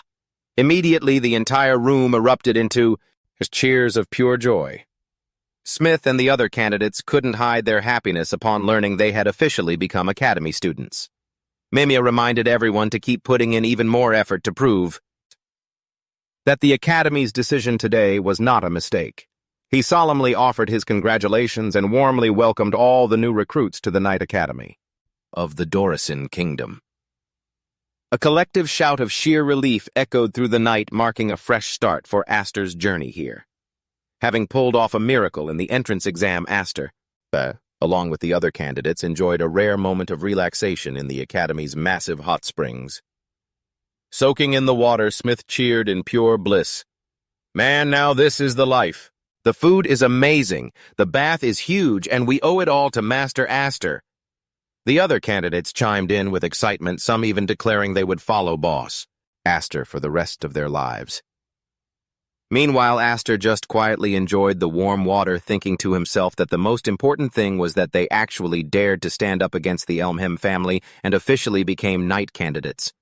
He believed that this momentum would sooner or later turn into a massive tide that would overthrow the entire Elmham clan, and this place would be the starting point of his rebellion. Aster didn't forget to think of his older sister Anfin, who had enrolled 1 year before him, and would surely be a powerful ally in helping him understand the inner workings of this place. Before official training kicked off tomorrow, just as he was about to get up to prepare for his new life at the Academy, Aster suddenly sensed something unusual, right behind his back.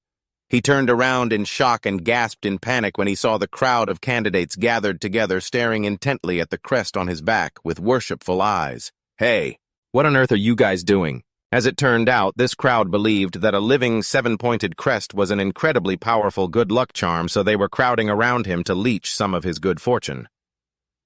"We're actually pretty concerned about this too, heh." Ignoring Aster's rage and resistance, the candidates kept kneeling and sincerely clasping their hands in prayer, begging the gods for blessings.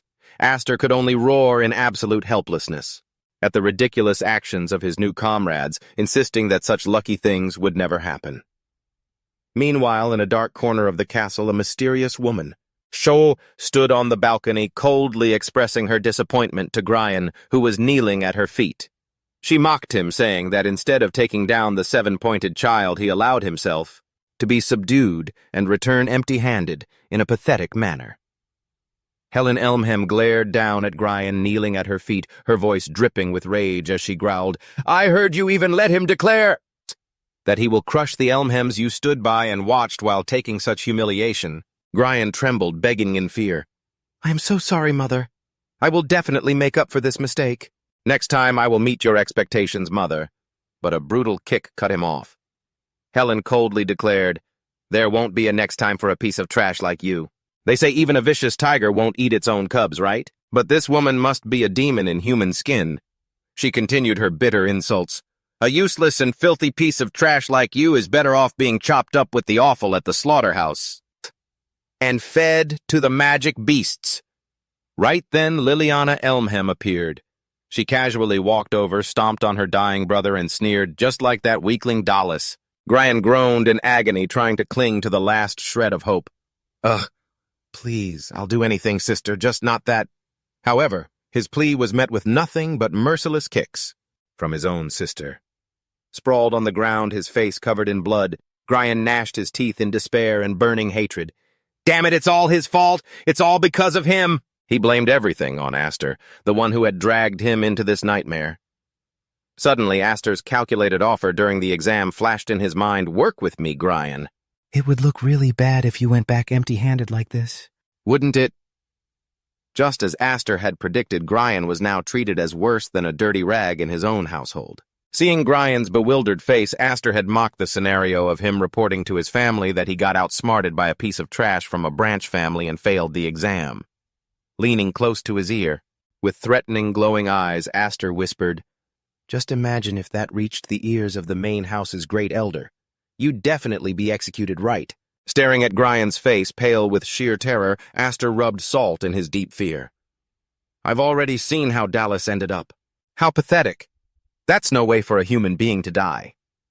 Aster firmly grabbed Gryan's collar, forcing him to face the brutal reality waiting ahead. Aster coldly instilled dread into Gryan's mind. You don't want to end up like him, do you? All you need to do is keep your mouth shut and ignore everything I do. If you do that, I'll save you. Back in reality, Liliana was still relentlessly raining down brutal kicks on Gryan until a voice called out to stop her. Let him go, Lily, that's enough! The one who spoke was Julius A. Elmham. He sat there casually mocking. Your cute little brother is crying and apologizing, see? Right, Gryan? All Gryan could do now was sob in agonizing pain, groaning, Ugh, brother! Julius smirked arrogantly, his hand squeezing the head of Anfan, who was currently restrained in an iron mask as he continued with his hypocritical words. We are family bound by blood, and family members should get along, don't you think, Anfin? This absolute dominance of the Elmham clan, which had been used to suppress the knights for so long, was starting to tremble violently ever since the appearance of the seven-pointed crest. Standing before the clan's symbol of ultimate authority, Lady Helen coldly turned around. Her eyes gleamed with malice as she issued a stern order to her two children. So you two must remind them. Liliana flashed a twisted, bloodthirsty smile. Her purple eyes glowed with excitement. That we aren't just here for show. Joining his sister, Julius let out a sinister grin, his crimson eyes burning with murderous intent. He loudly declared his brutal objective, let's show them what real violence looks like.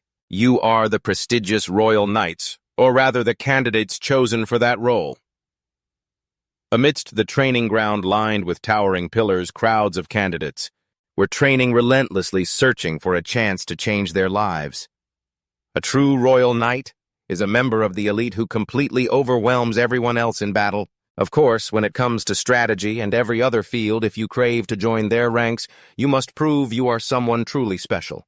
And as for being special, there is only one winner. So give it your all, everyone. Smith roared with determination, but the moment his sword struck the pillar, it shattered into tiny pieces. He stood there in utter shock, muttering, Damn it! To assess talent, the Academy divides candidates into 6 ranks, matching them with a curriculum suited to their actual strength. Those who are stronger get access to more advanced and higher-level techniques. If you can only swing a sword, you are merely rank 3. Only when you can control magic will you be considered rank 2. Only by mastering both swordsmanship and magic can candidates officially join the ranks of rank 1. A blazing red aura suddenly enveloped the space, accompanied by a booming declaration. I have nothing to teach mediocre fools below rank 3. If you want to learn rank 1 techniques, get stronger and prove your worth. That is the only freedom you are allowed here. With a thunderous crash, the examiner turned his head in shock. Aster stood tall, sword in hand. It turned out he had just sliced through the pillar like butter. The candidates behind him could only groan in despair. How are we supposed to do that? High up on the balcony, the Academy directors watched in awe, their eyes fixed on the youth They secretly wondered if someone with such extraordinary talent could be one of the rumored 7 wings. Easily destroying a magic iron pillar, a material as tough as a golem, proved beyond a doubt that Aster was truly special. However, the potential hidden within the 7 wings didn't stop there. One director thoughtfully noted that if Aster became complacent, he would surely be swallowed up by the hidden dragon, Julius Elmheim, who sat arrogantly with a sinister smirk, ready to crush anyone in his way with brutal power. Standing by the corridor window, Smith sighed as he looked at the score rankings. Even though they had passed the rigorous selection exam, they were still facing the harsh trials of a true meritocracy. Looking at the card in his hand, Smith bitterly realized that among the recruits, Aster and Nolan were the only ones who didn't start from the lowly rank 6. The gap in class was immediately obvious when Aster was placed in rank 4 while the others were still struggling far behind. Holding his rank 4 card, Aster gave a bright smile and reminded his teammate that to become a royal knight, they had to reach at least rank 2. He urged Smith to catch up quickly if he didn't want to end up in big trouble. Smith complained about how strict his boss was, leaving Aster completely bewildered.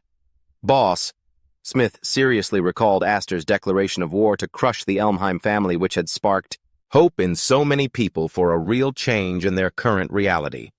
He excitedly threw an arm around Aster's shoulder and proudly declared, So let us back you up, boss. Let's take down Elmheim together. You're a big deal in the Academy now, boss, hey.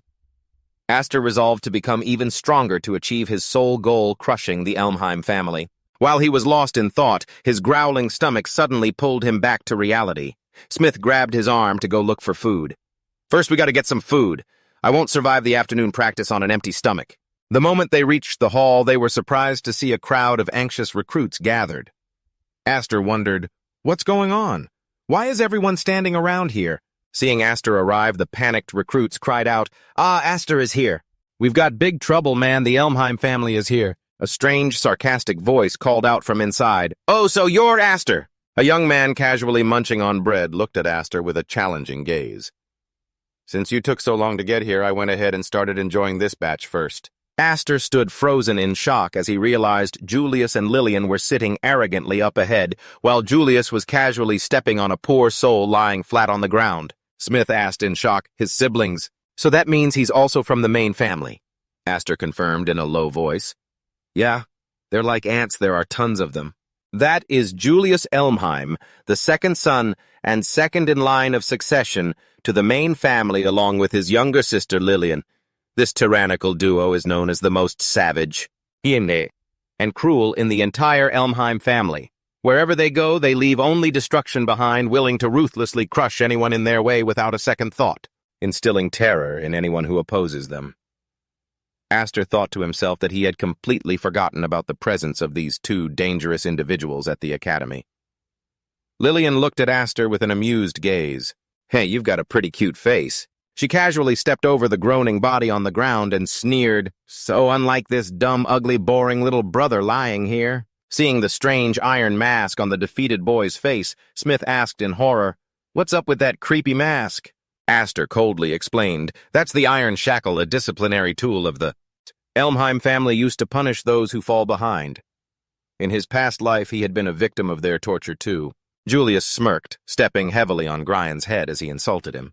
Even with the Elmheim name, he still got dumped into the lowly rank 6 in today's classification. Julius looked down at his groaning brother, his lips curling in disdain. "Pathetic, isn't it?" He flashed a sickening smile, claiming that this iron mask was a gift from a caring older brother, meant to give Grian some motivation to try harder. Aster looked at the long line of students wearing that terrifying disciplinary device. Julius casually revealed his sheer cruelty. "If food, water, and fresh air are the rewards, anyone will work themselves to death, because if they can't take it off, they'll die." Witnessing the horrifying scene, Smith shuddered in fear. "What the hell is going on here? Are they all wearing that thing?" Julius pointed triumphantly at the shackled students, claiming that their fierce, hungry beast-like glazes were proof of the mask's effectiveness. He casually demanded the recruits to greet their seniors properly. Suddenly, Julius turned to a figure standing behind him and urged, "Come on, you too. Don't be shy, let everyone see your face." He gave a sinister laugh as a red-haired girl stepped forward. "It's been a while since you two reunited, hasn't it?" Aster froze, his pupils constricting, as he realized the person standing in front of him wearing the cold iron mask was his sister. Julius asked with glee, "Well, what do you think? Your sister has changed quite a bit, hasn't she?" Aster screamed in agonizing despair. "Sister! Alfina!" Oh my God, they even dragged his sister here to use her as a plaything for their sick games. He watched Alfina tremble, her eyes filled with resentment. Behind the iron mask, the fire of rage inside Aster erupted more violently than ever. His hand gripped the hilt of his sword, radiating a terrifying aura as he roared in absolute fury. "You Julius, you bastard, what did you do to her?" Faced with that rage, Julius casually tossed another iron mask. Down onto the floor, the sharp, dry clatter of metal rang out provocatively. Julius sneered calmly, "Calm down." He nonchalantly announced that he had prepared more than enough masks for every single newcomer. Looking at the iron masks scattered all over the floor under his feet, Julius stood arrogantly, stepping on Grian's body, and spread his arms wide. He wore a twisted, ecstatic smile and declared loudly, "Let's enjoy a fun welcome party!" Julius yelled, ordering his lackeys. "All right, you bastards, put your back into recruiting. These guys are your juniors in the death squad." He grinned maniacally and declared, "If you want a decent dinner, make sure every single one of these recruits wears a mask. Bring them on." Immediately, the masked seniors launched a frenzied attack, making Aster realize how dire the situation was. Their eyes were completely hollow, having lost all sanity. With the skills of at least rank 4 students, this relentless onslaught took Aster by surprise, catching him off guard by the Elmheim family making their move so early. In a battle that was completely unfair in terms of numbers, they've decided to go for a preemptive strike on him. If they hesitated, they'd all go down together. Seeing their comrades fall one by one, Smith screamed in a panic, What do we do, boss? At this rate, we're all going to be turned into those masked puppets. Faced with this critical situation, Aster decisively swung his glowing red sword, unleashing a burst of magical energy that blew back all the closing-in seniors in the blink of an eye. Painful groans echo as the masked crowd is blown away, revealing Aster's murderous glare locked onto the mastermind. Smith can't help but be shocked by the terrifying pressure that Aster is radiating right now. Aster takes a step forward, looking straight at the ringleader, and growls, "Cousin Julius, what the hell do you think you're doing?" Julius casually replies with a sarcastic tone, telling Aster not to be so harsh. He claims this is an act of kindness on his part while contemptuously calling the rookies following Aster mere trash. He sneers at those who only ride coattails to pass the exam, delusional about their candidate status, while he sits arrogantly on a high seat next to Lillian. Julius declares that if the quality of those at the bottom is too low, even those at the top like him will be dragged down. Gosh, these people are unbelievably arrogant. Acting like they own the world, this is totally out of line, guys. As the leader, he claims he cannot allow such half-heartedness to exist and decides to personally take care of everyone LMM style. Holding an iron mask with a twisted, cruel smile, Julius stomps his foot hard on the head of a groaning student on the ground while uttering those arrogant words. Aster only coldly replies that he didn't ask, nor does he care about anything Julius just said. He roars in fury, demanding Julius to remove that disgusting thing from his sister's mouth immediately. He channels glowing red mana into his sword and lunges at Julius, but is suddenly blocked by Alphen's own blade. Seeing his sister protecting the enemy, Aster is shocked, unable to believe his eyes. Alphen stares at her brother with cold, lifeless eyes behind her iron mask while Julius stands casually behind her. He sneers, telling Aster not to take his anger out on him, claiming Alphen is by his side completely of her own free will. He challenges Aster to ask his sister himself while Lillian giggles in amusement at her brother's cruelty. Aster painfully realizes why their mother was so worried about not hearing from Alphen for so long. It turns out she had been enduring this horrific nightmare. Determined to save her from this manipulation, he screams, "Sister, you don't have to listen to them anymore." But his good intentions are met with a brutal, merciless slash from Alphen. As Aster hesitates, Nolan suddenly rushes in, shouting, "What are you waiting for?" He declares that if Aster can't bring himself to strike, he will end that bastard Julius himself. Nolan charges straight at the leader, despising Julius's lack of honor, and demands he draw his sword to taste the techniques of Nolan's family, something that will be carved deep into his soul. But Julius is on a completely different level, catching the blade with his bare hands. He mocks with utter contempt. So, someone who trains with a sword harder than others is considered a great knight? Nolan shockingly feels the terrifying pressure radiating from him. The fiery mana surrounding Julius suffocates Nolan with its intense heat. Is this mana actually radiating heat? Julius laughs arrogantly, declaring the philosophy of the strong, only the strongest matters. Instantly, he delivers a devastating kick, sending Nolan flying, crashing down in agonizing pain. Seeing his teammate in danger, Smith rushes over in a panic. "Hey, are you okay?" Nolan groans. "It hurts like hell, of course." What a stupid question. Julius watches this pathetic sight with smug satisfaction, admitting he loves trampling on the pride and dignity of those who act so noble. Lillian casually steps forward with an iron mask, her face twisting into a sick smile as she decides to turn Nolan into her own special pet. She contemptuously brushes Smith aside, coldly declaring, "Weakness is a sin, you know." Julius chimes in with glee, asserting that only the strong have the right to speak. Meanwhile, chaos erupts around them as other students are forced to wear iron masks one after another. Amid desperate screams of, "Save me, stop, and get away from me," Julius glares at Aster, challenging him on where his future will go when everything is devoured by the strong. Aster remains silent, his eyes glowing with a deadly glare. Julius smirks, mocking. "Well, what's it gonna be, cousin?"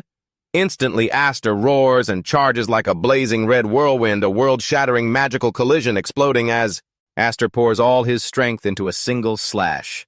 Yet he fails to pierce Julius's mana shield. No matter how hard he tries, it just won't break. Julius quickly grabs him by the neck, the searing heat making Aster groan in agony. Shocked by his leader's struggle, Smith can only call out Aster's name in panic. Yet Julius maintains his arrogant smirk, spitting out contemptuous words. "Is this all you've got? How disappointing. I expected you to be a lot more useful than this." He sneers that Aster only managed to block a single attack and shouldn't get cocky. In response, Aster's eyes glow fiercely through the flames as he suddenly spins around, unleashing a powerful roaring vortex of red mana. Julius is shocked to notice something bizarre. His own mana is being swept up and redirected at his opponent's will. The compressed mana violently explodes, blasting Julius back and shattering the solid stone walls into 100 pieces. Amidst the dust and rubble, Aster calmly sheathes his sword and coldly retorts, "Were you babbling about something earlier? Sorry I wasn't listening. Guess you're finally quiet now, huh, guys?" He was buzzing around like an annoying wasp. Hehe. He steps up to his defeated foe, his sword still radiating a threatening aura. Standing over the pathetic, beaten Julius, Aster growls, "Why don't you say those words again, dear cousin? Remembering the insult about how trash." I should know how to shut their mouths. Aster glares directly into his eyes, his gaze burning, and asks, "Isn't that exactly what you said?" Looking at the ruined wreckage, the onlookers are completely stunned, gasping in disbelief. Did that guy actually pull it off? Amidst the wreckage, Aster stands there in silence. Well, that is exactly what you get for boasting too early. Aster's gaze remains completely unwavering as Julius struggles to push himself up, dusting himself off and grumbling in annoyance. "Ugh, that hurt like hell. That hurt. You really blasted me quite a distance, didn't you, cousin? You're a fearless little punk, aren't you? What are you going to do if you scratch my precious crest, huh?" Everyone is left stunned, witnessing Julius still standing strong after such a devastating attack. Smith trembled, unable to believe his eyes. "What? Is he completely unharmed?" In contrast to the terrified crowd, Lillian looked absolutely thrilled. "Oh, we're in for a treat now. My brother's finally getting heated up." She didn't hesitate to mock her brother bitterly. "You're so pathetic, brother. You talked so big only to get countered this miserably." Julius kept a smug smirk on his face as he casually replied to his sister's teasing. "Hey, don't be so blunt, Lily. Even a guy like me has feelings, you know." "You know." He quietly looked down at the shattered sword at his feet. A murderous aura began to rise again as he delivered a chilling threat directly to Aster. "You've got a lot of nerve doing that." Julius roared in anger, his pride deeply wounded. "How dare you call me trash, Aster?" He unleashed a raging torrent of magic as if to incinerate everything around him. Looking at the calm Aster, Julius gritted his teeth and sneered, "You've really grown too arrogant, just because I played along with your little family game." He growled threateningly. "I hope you're ready to face death!" Julius screamed and lunged forward in a frenzy, but Aster remained completely unfazed. Swinging his glowing red sword, he retorted coldly, "Oh, really cut the long-winded threats. If you're coming, then just bring it on." Julius poured all his strength into a massive flaming slash, determined to crush his opponent. Aster swiftly dodged his eyes, calmly tracking his enemy's every move. Just as the two of them were about to clash with their final blows, a powerful voice suddenly intervened. "That's enough, you two." Aster gasped, recognizing the familiar presence. This voice. Count Mace appeared looking elegant with a relaxed smile on his face. He glanced at the surrounding debris and sighed softly. "What do you all think a cafeteria is for? It's quite a headache when you keep causing a ruckus like this. Goodness, you've turned this place into an absolute war zone." Count Mace walked over casually. He couldn't just stand by and watch this destruction anymore. Julius roared in anger, telling Mace to stay out of this. He contemptuously called him a mere lackey of the sixth head of the family, with no right to interfere in his business. Mace kept his relaxed smile, advising Julius to calm down. He pointed out sarcastically that for a top-tier student and a candidate for the top spot to lose his temper over someone considered a lower class was truly disgraceful. To de-escalate the situation, Mace stepped closer to Aster and gently asked him to sheath his sword as a favor to him. Julius snorted coldly, his eyes filled with resentment as he glared at Mace. He growled, claiming Mace had no idea how much trouble he was causing, but ultimately decided to let it go this time. Julius sheathed his sword with a sharp flick and ordered his henchmen to withdraw, declaring that the welcoming party was over. Seeing his enemy about to leave while his sister Alphen's situation was still unresolved, Aster prepared to charge after him, shouting, "Wait, I'm not done with you yet." However, Mace quickly closed the distance and held Aster back, stopping his reckless move. Squeezing Aster's shoulder, Count Mace advised him in a soft voice, "I'm sorry, but I would be very grateful if you could let this go for my sake this time." Though burning with rage, Aster could only stand frozen helplessly watching his sister Alphen walk away dejectedly behind the tyrant Julius. In his heart, he screamed in agony, "Sister." Alphen turned her head slightly. Her dull, lifeless eyes behind the iron mask seemed to hold 1,000 words she couldn't say. Aster stood frozen watching her go. His heart felt squeezed, seeing his sister completely manipulated by the enemy's shackles. At his feet, the cold iron mask lay abandoned on the ground, a stark testament to the humiliation his sister was enduring. Sister Alphen. Aster silently called her name in sheer anguish. The scene shifted to the office, where Viscount Highfield was slamming the desk in anger. Damn it! Witnessing the Maine family's tyrannical behavior right inside the academy, even a seasoned man like him could not hide his helplessness and fury. Smee couldn't help but shudder recalling the horrific scene. That Julius is an absolute monster! Nolan, the genius of the Nolan family, now lay comatose, his entire body wrapped in thick white bandages after his crushing defeat. Not only that, but many other comrades had also been mocked by Lillian and dragged away in those grotesque iron masks. Looking at Aster, who was gripping the iron mask tightly with eyes full of murderous intent, Smith asked anxiously, "What do we do next, boss?" Aster stood tall, his hand squeezing the cold iron mask. His gaze locked onto the man sitting leisurely before him, and he questioned him in a low, resentful voice. "You should have stopped them, Count Mace." The silence in the room was shattered by the angry shout of the female assistant standing behind. "Hey, watch your tone with the Count.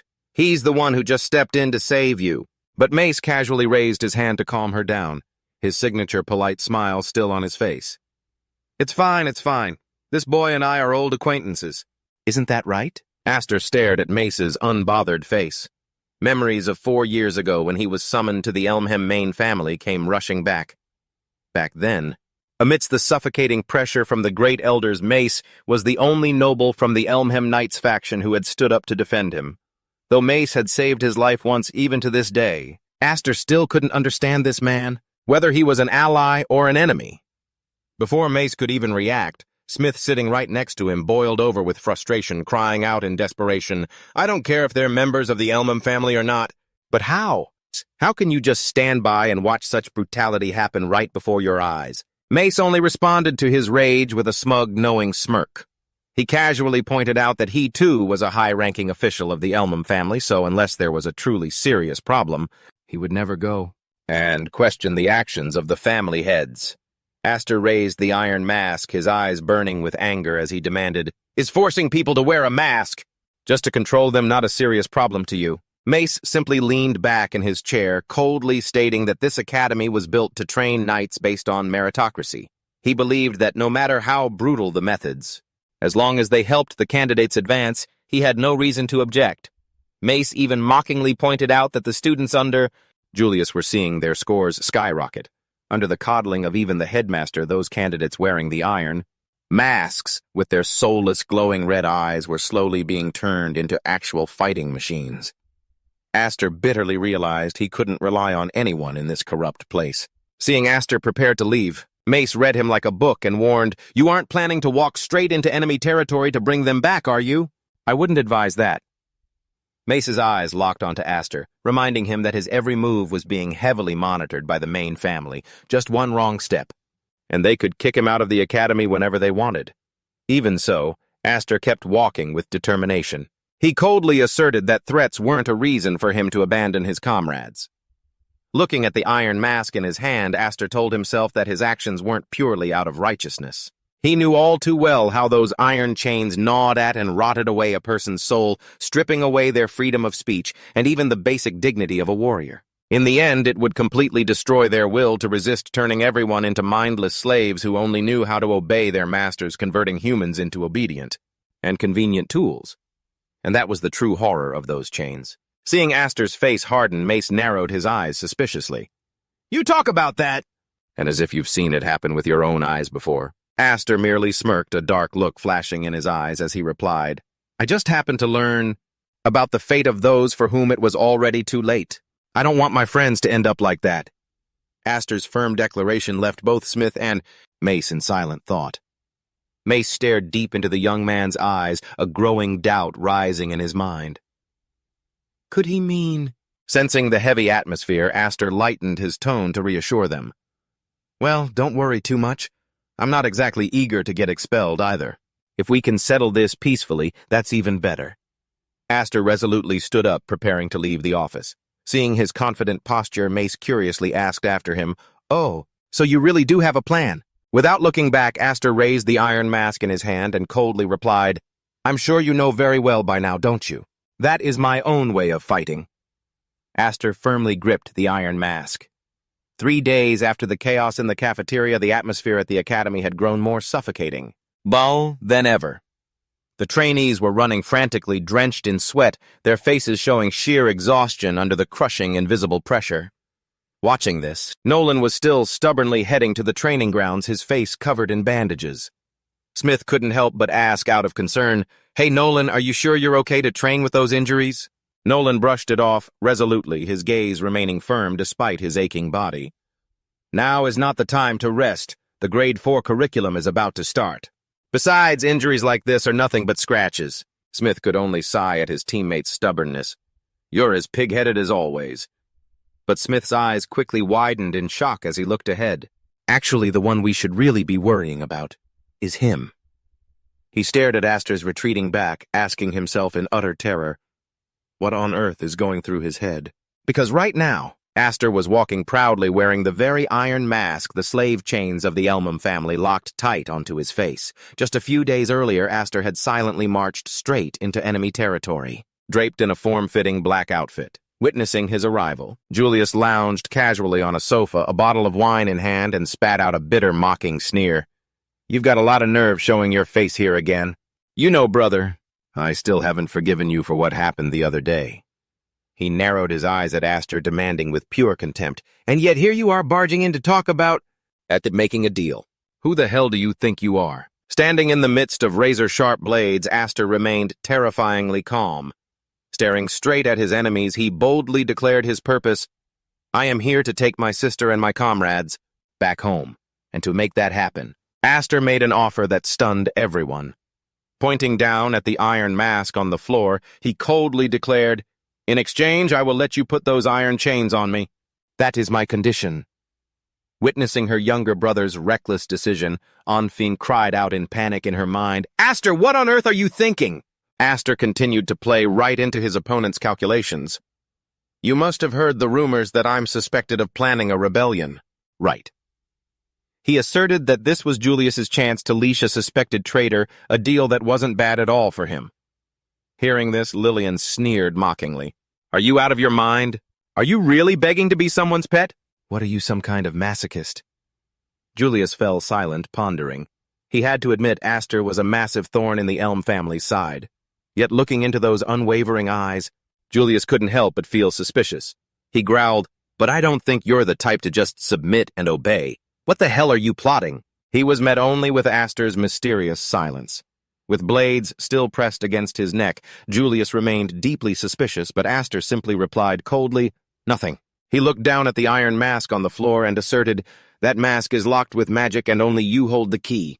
You can kill me whenever you please." Even so, Aster's eyes suddenly grew sharp as he provoked him further. "Are you really that lacking in confidence, cousin?" The jab struck a nerve, driving Julius mad. A blazing aura of magic erupted around his body as he gritted his teeth, thinking, "This brat." Finally, he snapped and declared, "Fine, I'll take that bet."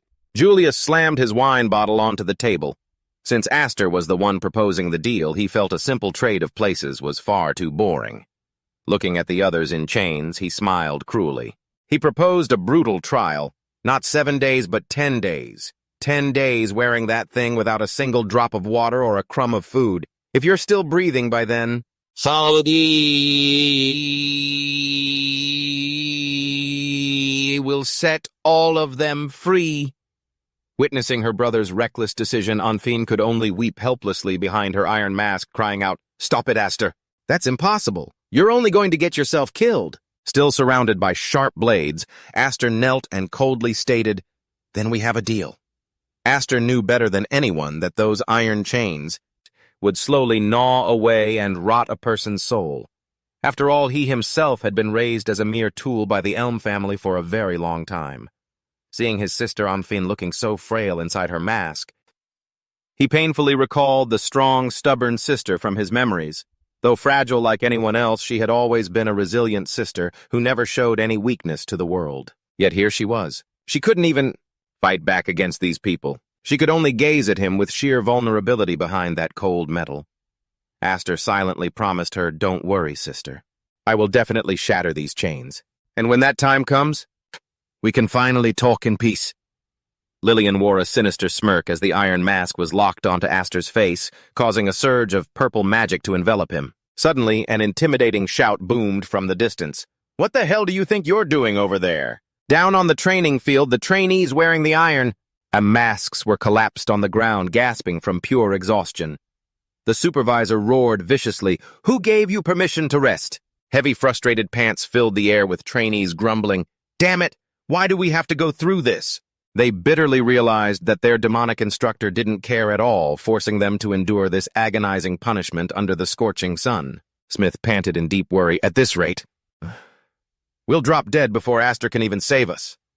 Standing nearby, Nolan stared coldly down at Green, who was slumped on the ground, and sneered, "For some of us, I call that karma." Smith could only sigh, urging the others to hang in there while quietly marveling at how several days had already passed, and Aster was still acting as if nothing had happened. Watching Aster tirelessly run laps around the field, Nolan wondered if the endurance of a seven-winged child was truly on a monstrous level. After all, a normal person could only survive 3 or 4 days without food or water, at most a week, if they lay completely still like a cocoon to conserve energy. Yet Aster hadn't just starved himself. He had filled the past few days with insane, high-intensity training. He continuously swung his sword, clashing fiercely with opponents, and even when carrying heavy logs on his shoulders to cross rushing torrents, he showed absolutely no signs of exhaustion. Nolan muttered to himself, "This guy is a freaking monster. He's not even human." A bizarre rumor began circulating among the trainees about his past. They whispered that before the Viscount adopted him, that seven-winged child had crawled for miles alone through a snowy night. As a mere infant, the baby had supposedly crossed an entire snow-covered mountain range in the middle of a raging blizzard. Smith shuddered, thinking, if that's true, and isn't his will to live simply superhuman? Still deep down, he suspected it was nothing but a cheap bluff to show off. Amidst the suffocating smoke and pressure, Aster strode forward imposingly, his eyes blazing. Along with a crimson aura of magic enveloping his body, "It's time to feed. You filthy rats!" Lillian strode haughtily down the dark corridor, followed by guards carrying meager trays of food as she snapped her fingers with a flash of deep purple magic. She ordered dinner to begin, her face filled with contempt for those bound in heavy iron chains. What they called food was actually nothing more than a scrap of cheese, dry and stale, along with a glass of plain water on a chipped plate. Witnessing this pathetic ration, Ryan completely broke down, whimpering in utter despair. "Not again! Why is this all we get? I can't take this anymore. At this rate, I'm going to die." Another prisoner, trembling as they fell to their knees at her feet, begged, "Please, lady, give me some real food, please." But the only response to that desperate plea was Lillian's ruthless stomp, crushing the scrap of cheese right into the filthy floor. She smirked with pure malice. "Oh dear. If you didn't want to eat, you should have just said so from the start." Lillian casually reminded them that they shouldn't let food go to waste like that. She glanced toward a dark corner of the room and sneered, "Unlike you vermin, there's a boy out there suffering through something far, far worse." In the distance, Aster sat slumped against the wall, his body locked tight in an iron mask, seemingly exhausted after days of starving himself to buy freedom for his comrades. Looking at that scene, "Your precious little brother is quite the saint, isn't he?" Julius casually enjoyed his steak, glancing at the dazed Anfin as he mocked her. "Why don't you go over there and cheer him on, Anfin?" He sneered at her helplessness. "Oh, but then again, I guess you don't have the face to look at him. After all, he ended up in this pathetic state entirely because of you." Anfin could only grit her teeth in sheer torment, silently calling out her brother Aster's name. Looking at the lavish tray of food placed right in front of her, her throat tightened with bitterness. While Aster was enduring starvation and the torment of chains, just to buy everyone's freedom here, she sat being fed by the enemy. Trembling in utter helplessness, Anfin asked herself, What am I supposed to do now?" Chewing his meat, Julius squinted at the motionless, slumped figure of Aster in the distance, a seed of doubt sprouting in his mind. But what on earth is really going on here? I was so sure he'd have some sort of scheme or trick to escape this, and yet this whole time he hasn't shown even a shred of resistance. Staring at the solitary figure of his cousin Julius, wondered if Aster really intended to endure this for 10 whole days using nothing but his mortal body. He flashed a twisted, ecstatic grin, determined to savor every single second of this torment. He wanted to see how long the pride of the 7 sins could hold out against the brutal agony of hunger. But just as Julius was at his most triumphant behind that cold iron mask, Aster's eyes suddenly flared with a mysterious glint. "Just you wait,"